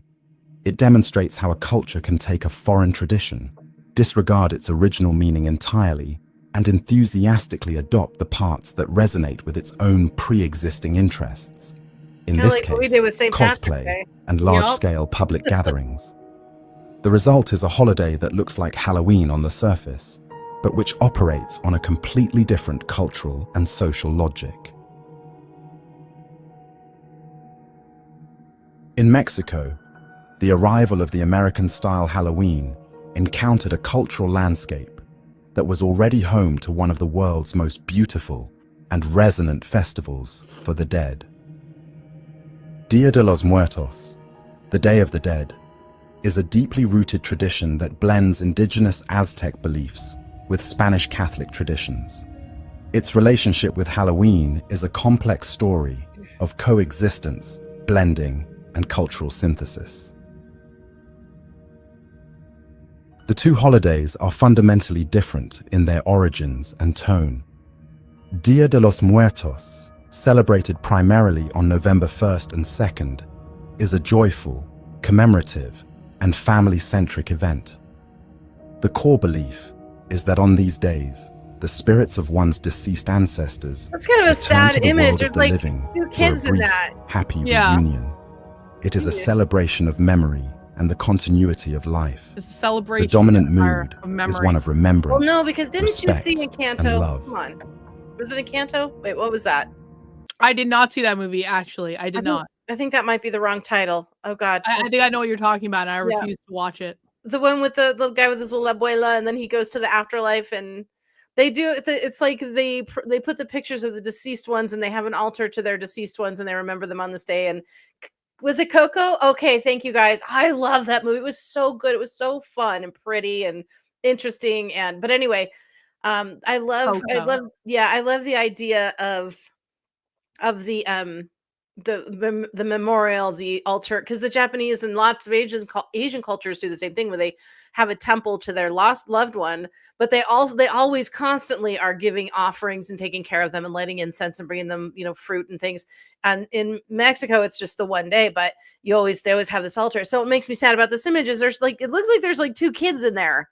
They got like grandpa, obviously, and it looks like two. I don't know. It just makes me kind of like, we should have done a little better with the chat GPT or the image on this. So, Jennifer, breaking news update. Okay. The retard that apparently is going to make a whole documentary about me, Mhm. he asked Grok about me. And Grok. he said Grok, which is Twitter's AI for people who don't know, and you can ask Twitter's AI questions and it'll answer you.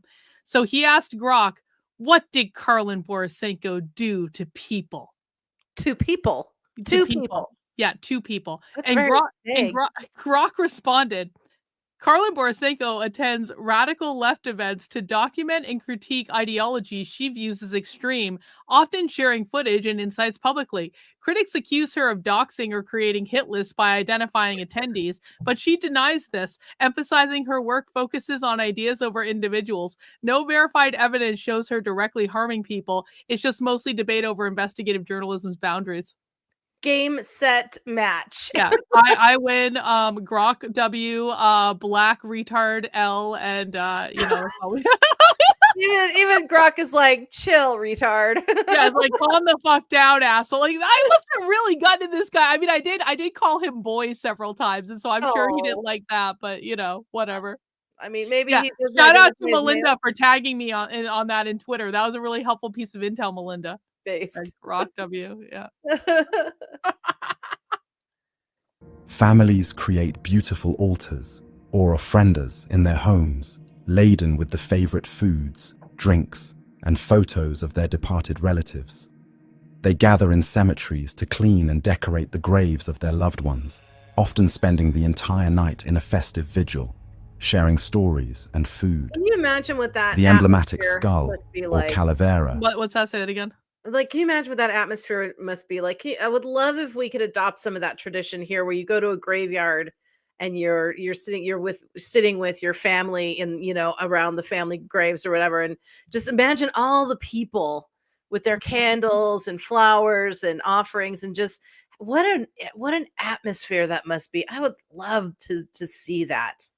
I It's do so cool. appreciate the whole like energy of like this particular thing that they do. I mean, like we have to, you know, they're Mexican, so we have to shake sparingly, like, you know, but when Mexicans do something right, I just wanted to give you the reaction fire. I don't really care.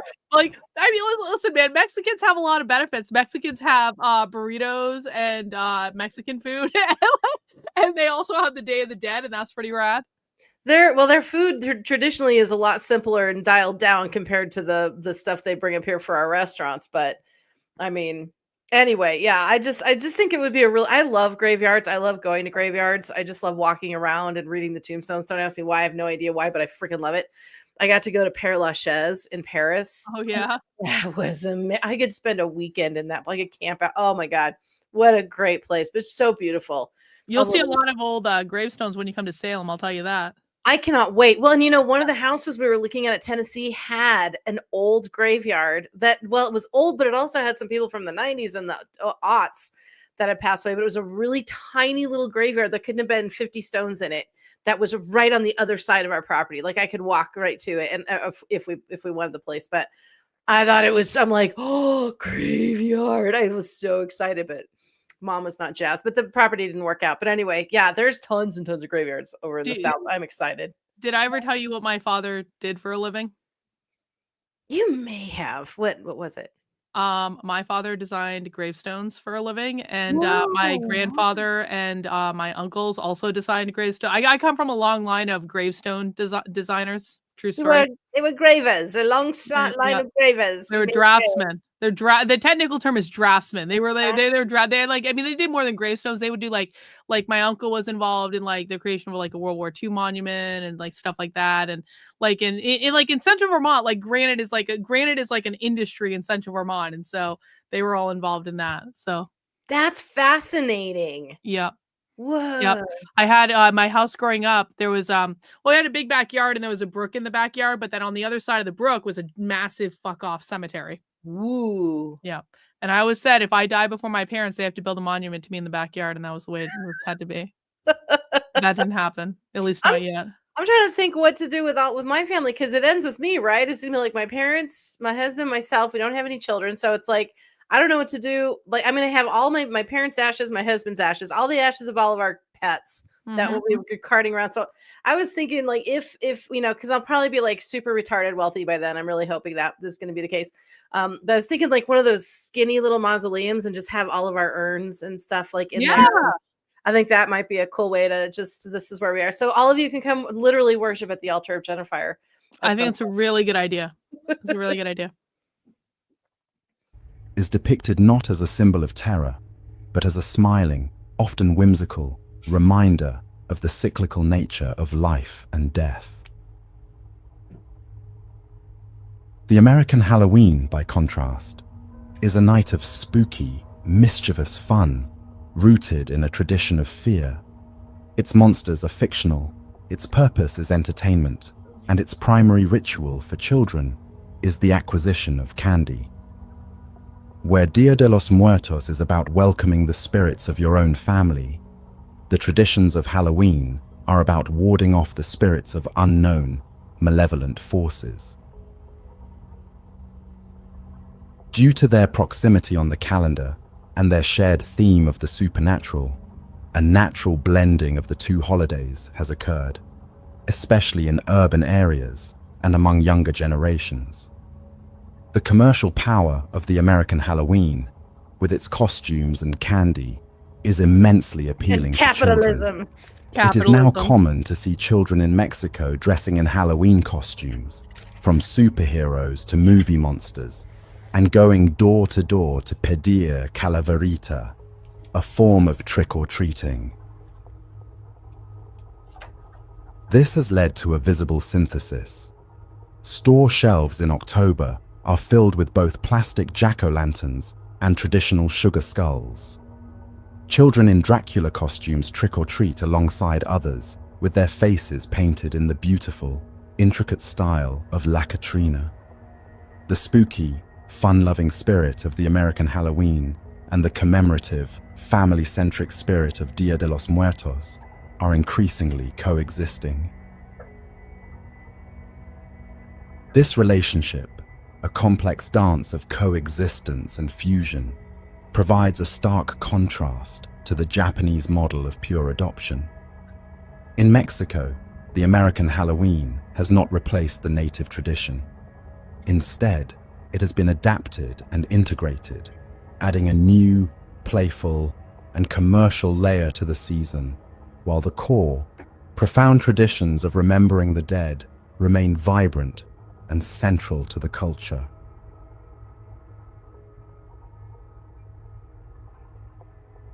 The journey of the American Halloween comes full circle in its return to Europe. The reception of the holiday on the continent of its birth is a complex and often mixed affair, highlighting the considerable and sometimes controversial influence of American culture. For most of mainland Europe, the modern commercial Halloween is a very recent phenomenon, an import that arrived almost entirely through film and television in the 1990s and 2000s. In countries like France, Germany, and Spain, the holiday is celebrated almost exclusively by younger generations. It is primarily an occasion for costume parties at clubs and in private homes, with the aesthetic heavily dominated by American horror movie iconography. For many older Europeans, the holiday is viewed with a degree of skepticism or even disdain, seen as a prime example of cultural imperialism, a crass, commercial American intrusion that distracts from more traditional, solemn observances for the dead, such as All Saints' Day. The situation in the United Kingdom and Ireland is even more complex. Here, the American import has had to coexist with the surviving native folk traditions that never fully disappeared. In Ireland, the birthplace of Samhain, a modern celebration, might involve a fascinating blend of the old and the new. Children may go trick-or-treating in American-style costumes, while the ancient tradition of lighting massive communal bonfires is also enthusiastically maintained. This creates a unique layering of traditions. The ancient, homegrown customs, with their deep roots in folklore and the land, are practiced alongside the slick, commercialized, and pop culture-driven version of the holiday that was exported from America. It is a perfect living example of the holiday's complex journey. The original stream of Celtic tradition, having flowed to a new continent and been transformed, now sees its own altered reflection flowing back to merge with it once again. The global journey of Halloween, therefore, reveals the immense power of modern media and commerce to transmit and reshape cultural practices. It shows how a tradition can be adopted for its aesthetics, while its history is ignored, how it can blend and synthesize with other deeply held beliefs, and how it can be re-imported to its homeland in a new and almost unrecognizable form. The once small folk festival of the ancient Celts had truly become a global ghost story, a tale told in different accents and for different reasons all across the world.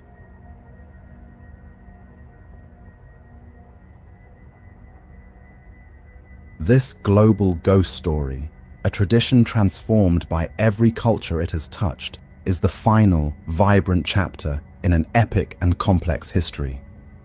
The popular narrative often presents this history as a simple, What is unbroken Celtic line, Roman, a straight path. commercialism? Hang on. Yeah, Celtic, Roman, and commercial. Okay. You take umbrage?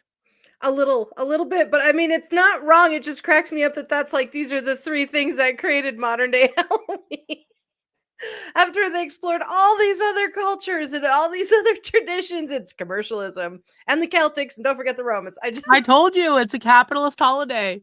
Well, I mean, all of them really are, aren't they? But it's just funny that they didn't try like putting Mexico or Ireland. Well, I guess Celtic, but I mean, still, it just cracks me up. Those are the.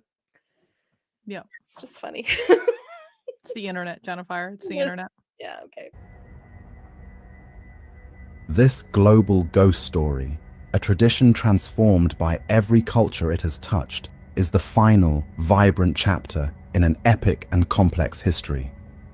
The popular narrative often presents this history as a simple, unbroken line, a straight path leading directly from the bonfires of Samhain to the modern suburban porch light.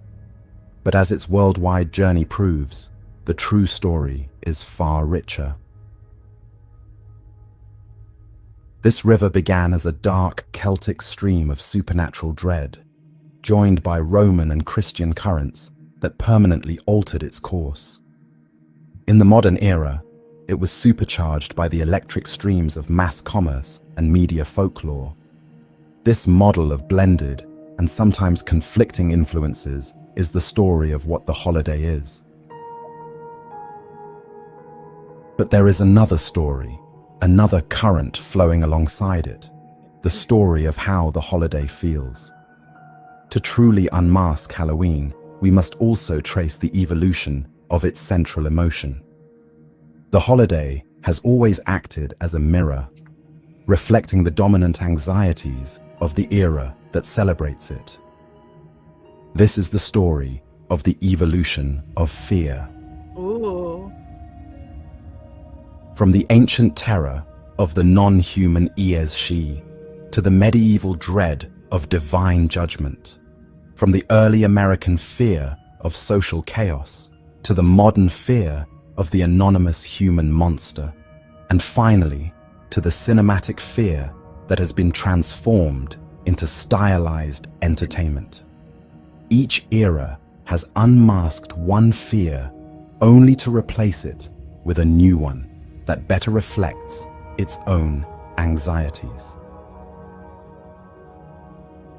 These two great currents, the braided river of history and the evolving stream of fear, are the twin keys to understanding the holiday. They are the warp and weft of its tapestry, and their threads are most clearly visible in the thematic echoes that persist in the holiday's most enduring modern rituals. Within this complex history, the most ancient and formative current is the current of fear. This original, formative emotion provides the clearest echo of all, a direct line from the ancient world to the modern. The entire edifice of the holiday, in all its forms, is built upon our complex and ever-evolving relationship with what scares us. The ancient fear was a terror of the truly non-human.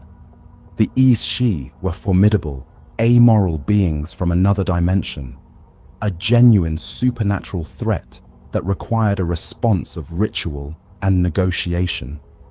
This deep-seated dread of an alien intelligence from a parallel world is the ultimate source of Halloween's power. In the contemporary world, this dread has been transformed into the cinematic fear, a fear repackaged as stylized entertainment.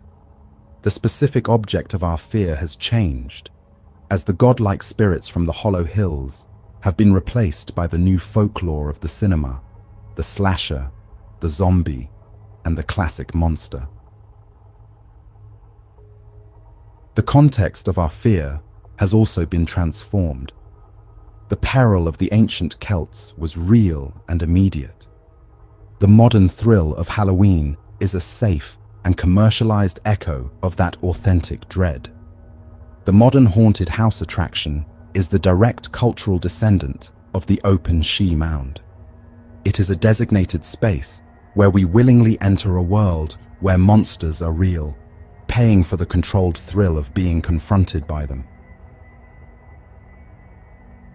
The jump scare from a costumed actor is the modern commodified version of the heart-stopping terror of glimpsing a fairy hosting in the mist. The underlying psychological function remains identical, a deep human need to seek out a safe, controlled confrontation with the terrifying and the unknown. You go to scary The houses? ancient Celtic fear of what Huh? might cross the veil is the form. Do you What? go to scary houses, spooky houses? Oh, I love haunted houses. Yeah, yeah, yeah. Oh, right on. Yeah, we have a huge industry of them here. And more out in the Eastern Plains because there's lots of room, of course. But there's tons of corn mazes and all kinds of stuff like that. And then we've got these. There are companies that literally employ their people year round, preparing, planning, doing all the things, and then make all their money just like in about 3 weekends. Yeah. And they're really nice. They're well done. They're great. Some of them are super spooky. There's some that have some, I think they did some VR in one of them. And I mean, they're just really well done. And I used to go to a couple every year, and I haven't gone in ages, but my very, very first one that a friend took me to, because I had just entered like watching horror movies for the first time and I wasn't into it. And my friend was like trying to get me into it. So he's like, I'll take you to a scary house. I'm like, I don't know. I don't want it Oh to have God. I want it to have aliens in it. And it's like, and I'm not talking about like the bubble-headed ones with the big black eyes. I'm talking about the alien from the movie, the Right. alien. I'm like, it's not going to have that in it, because I saw an advertisement that had those in it. And I was like, I don't want to go to that one. And he's like, okay, I'll make sure it's not the same one. And bless him, he actually did look up the one that advertised those aliens and took me into a different one. First thing we walk into is a cement room that has barrels and chains and shafts of light. And I was like, you motherfuckers, like, I swear to God, I didn't know they were in it. They start crawling out of the barrels in alien costumes. I'm running holy. Like, just fucking, yeah, Xenomorphs. Lost my shit. I was so, I think I had a heart attack. I think I died that day. I don't know. I was so scared. And then, of course, to get out, you have to go through a tunnel, a little tiny tunnel that you have to crawl into. And they're chasing you, and they knew they got me because they love getting the scared ones. And they're banging on the walls. And I'm just, get me out of here! Get me out of here! Like, I was losing my fucking mind.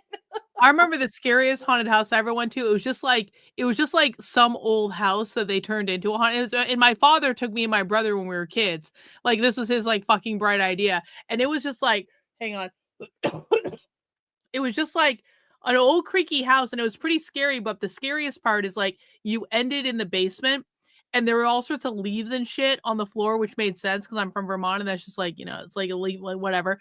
And then like all these beings start coming up from the leaves, and then some guy has a fucking chainsaw, and they've taken the chain out of it, but like the chainsaw was still making a chainsaw noise, and they start chasing you, and you have to run through all this shit, and then you run up the stairs and out into the lawn, and they chase you with a chainsaw. I was fucking terrified in that haunted house. Yep, I love I remember to this day.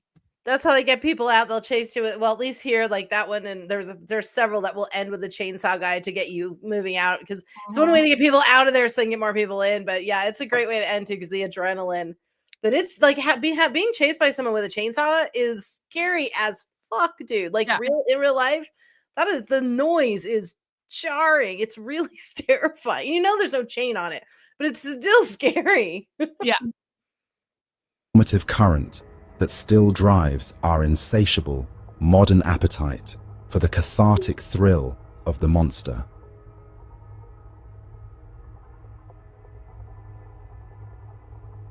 The second great echo is the human response to that fear, the ritual of the offering.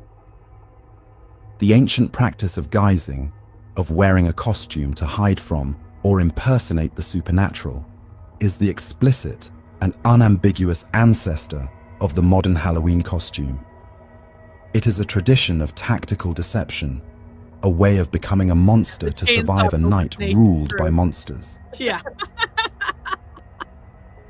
That costumed figure, representing the otherworldly threat, would then be met with the second great response: appeasement.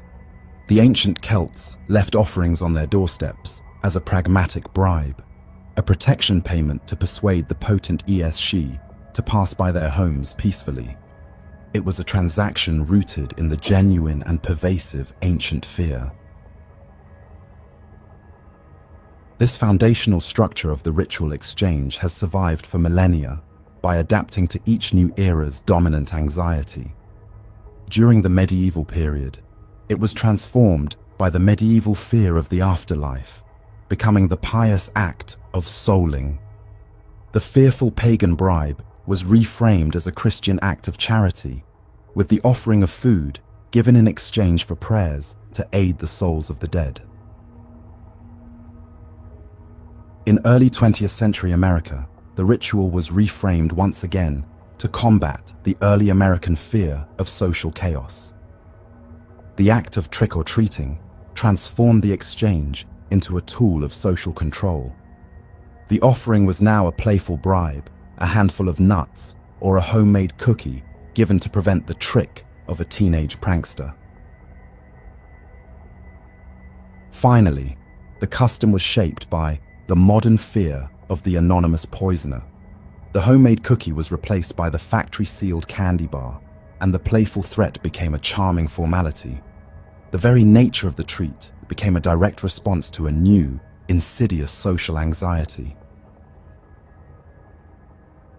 Through every transformation, the core DNA of the ritual has remained perfectly intact. A household gives a symbolic food offering to costumed figures who represent the chaotic forces of the night. The persistence of this simple, resonant transaction is the clearest evidence of all that the echoes of the ancient offering can still be heard in the modern child's simple demand for a treat.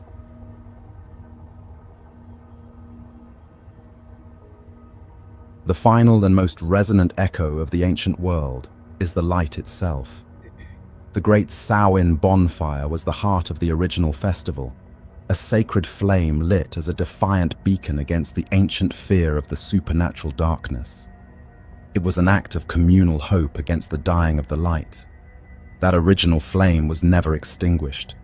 It was simply carried forward, its form changing, its vessel adapting, its light passed down through the millennia.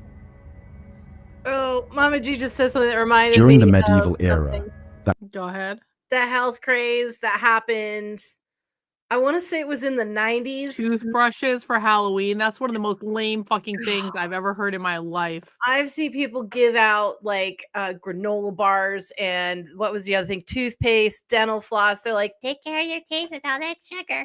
Like, you're the lame ass neighbor. You're the one who gets the eggs and the freaking toilet paper in your tree. Yeah, don't be upset when someone fucks up your lawn, okay? that communal flame was condensed into a single, glowing ember. It was placed inside a hollowed-out turnip to become the lantern of Jack, the wandering soul. The fire's purpose shifted to combat the medieval fear of the afterlife. It was no longer a beacon of communal strength, but a protective, magical talisman, a personal ward used to frighten away the specific monsters of a new Christian folklore, from damned souls to the devil himself. The vessel had changed, but the core function of a sacred light holding back a specific, terrifying darkness remained perfectly intact. The light was a weapon, a piece of technology that adapted to fight the monster of each new age. When that tradition was carried across the ocean to a new world, the vessel changed one last time. The grim, protective turnip of the old world was replaced by the bright, bountiful pumpkin of the new. The light's purpose shifted again. The menacing ward against evil spirits softened, transforming into a cheerful, welcoming beacon, a symbol of community and safety against the early American and modern fears of human chaos. This single, unbroken flame passed from the communal fire to the damned soul's ember to the welcoming candle is the ultimate symbol of the holiday's braided journey.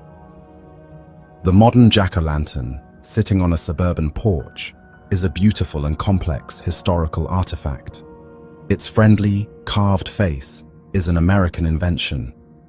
The legend of the light within is an Irish folk tale, and the ancient, primal impulse to light a fire against the darkness on a single night at the end of autumn is a living, tangible echo of the rites of our most distant Celtic ancestors.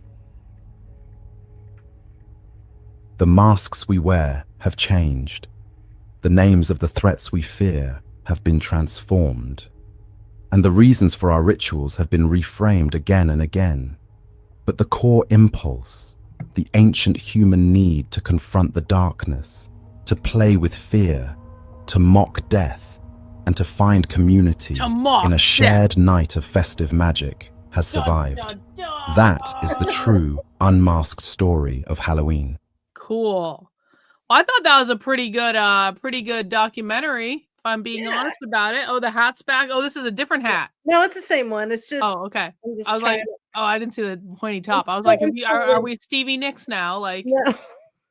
Is it? Am I up? I can't. yeah, you're good. You're good. Cool. I have a little limp cone syndrome. Do you know something that kind of occurred to me towards the end of that video was I'm thinking about how back in like ancient times, people were afraid of spirits. They're afraid of, the unseen and that kind of stuff. And like now we don't really have that anymore. Now we're just afraid of each other. Yeah, real, And actually. the transition is very interesting over time, where they've successfully stripped us of spirituality, stripped us of being afraid of the other, and because we would bond together. That's what community was for, to maybe fight the village that might come take your shit, or to protect each other and ourselves from evil spirits and other supernatural creatures. But now we just hate each other or are scared of each other. There is nothing magical or mystical about the world anymore. And I think that's one of the things I love about being a spiritualist and a pagan, and is I get to live in that realm, and it's very fulfilling. I mean, I think like it's like robbed us of like our connectivity to each other at the end of the day. Like I mean, people don't have a sense of like, I'm you, you're me. We are, we're all part of the same thing. And it's like, okay, well, if you're going to be scared of each other, you're going to see yourself in constant competition with each other. You think other people are going to hurt you all the time. That's going to impact your way, like how you experience the world. Yeah, and your mental health. Yeah, for sure. Which part and parcel. But that was fun. That was a good documentary. I'm glad we watched that. I am too. So what we got on the docket for movie night? I'm sorry I missed the movie night this week, but I was on an airplane. It could not be helped. So what's going on for movie night? I told the kids where Mama was, so we're all good. I am doing it's November for the Feels, and I just called it that because it has nothing to do with anything. So I picked 4 movies that I've been wanting to show that I haven't shown, and I'm just like, fuck it, we're doing it in November. So I have, starting out with a lovely tale of friendship and devotion, Reservoir Dogs. Oh, fuck yes. Yes. I fucking love Reservoir Dogs. That is a great movie. I totally approve of this selection. Right on. Yeah. After that, we're going to lighten it up a little bit with Willow. Also a good selection. I haven't seen that in a long time. I love that movie. And then we are going to do a proper Thanksgiving movie, because Thanksgiving is mentioned. A Scanner Darkly. Oh, I don't know that movie. It's Keanu Reeves and a bunch of people. I think Winona Ryder's in. There's tons of people that you would recognize, but it is done. I think, and I'll verify this when I do my trivia, I think it's the first rotoscoped movie ever made. Mm-hmm. So it's a form of filming, and then they animate the film and they add effects to it and stuff. And so it's kind of moving a little bit. It's just very, it's hard to describe, but it's sort of wavering, and it's just a really cool technique. And it's just a really great movie. And then to round it out, just for funsies, and also a movie about love and family, What About Bob? Oh, we're finally doing What About Bob, are we? Yeah. Yes, we are. Okay, fine. I won't even argue with you this time, because I know you canceled it last. I don't even remember what you canceled it for, but you canceled it for something I wanted. Saw. And then I had to, I couldn't even be there. No, it wasn't Saw. It was something else. No, you're right. It was something else. I forgot. What About Bob is a great movie, though. I'm not mad about What About Bob. It's a funny fucking movie. It's one of my favorite, I think, if not my favorite Bill Murray movie. It is hilarious. Yeah. So yeah. What did I cancel? I canceled Ghostbusters. That's what it was. That I did for Saw for you that were there for half of it. I know. I tried my best. I really did. I tried. It was circumstance. I can't, like, it was riot season, Jennifer. It's not my fault. It's not my fault. All right. Well, if you guys want to join us for movie night, make sure you are in my supporter Discord. The supporter Discord is very specifically called the supporter Discord. So if you're in another Discord that I run, or are trying to get into another Discord, this is the supporter Discord. Okay. So the way you get into the supporter Discord is you can become a YouTube channel member. I have been sending it out to the YouTube members, a Substack member, or a locals member, and I send out the link regularly. If you're a supporter on another platform, please reach out. I will send you the link. I just post it regularly to those platforms just because that's where I have the most supporters. So I do appreciate you guys supporting my work. And we do movie nights on Sunday nights and Monday nights. Don't forget, we got Matt B will be playing The Testament this coming Monday. Yo, that's a good movie, actually. Like, so Mac B does great movie nights on Mondays. He plays some really cool stuff. So I want to encourage people to get involved with that. And come join us and watch some cool stuff. And we do trivia, we do music with it. Nice little kind of like relaxed time where we don't have to think about, you know, bullshit and nonsense and internet drama. Although sometimes we may be doing that too, but like that's okay. Sometimes super secret announcements and things happen. Yeah, that's actually very true. If you want to get all the real tea, come to movie night, because I like the people that come. The movie night people are like the inner circle. They tend to find stuff out like way before I actually announce it publicly. And so that is where you get the up to the minute tea about what's going on. Very cool. Cool. Right all right, guys. Well, I guess that's all we have for tonight. And thank you for hanging out with us. And I will be back tomorrow. And you know what we're watching tomorrow, Jennifer? Actually, can I just show you? Like, I'll show you. Hang on. Can I find it real quick? Oh, shit. Hang on. Let me see if I can find it real quick. You guys are going to love what we're watching tomorrow. You guys are going to be really excited by it. And it's going to be great. Hang on, let me get into my email. I know where it is in my email. Hang on. You guys are really gonna love it. I was gonna do this as a spy stream, but then it didn't work out because I was traveling. But we are very lucky to have the recording, and tomorrow at 5 p.m. You're gonna love this, Jennifer. It has to do with the Jews. Oh, we are watching from the Something or Other Holocaust Center.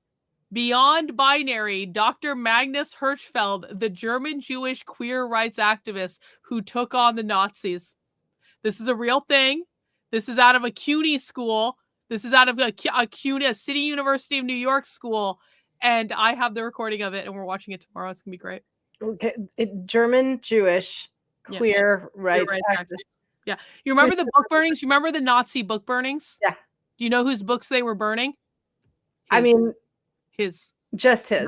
Magnus Hirschfeld's. Yeah, it was the Institute on Sexology or whatever the fuck. Well, it was like this guy was like one of the early people studying trans and queer and all that bullshit. And so when the Nazis burned the books in those bonfires, it was the queer bullshit that they were burning.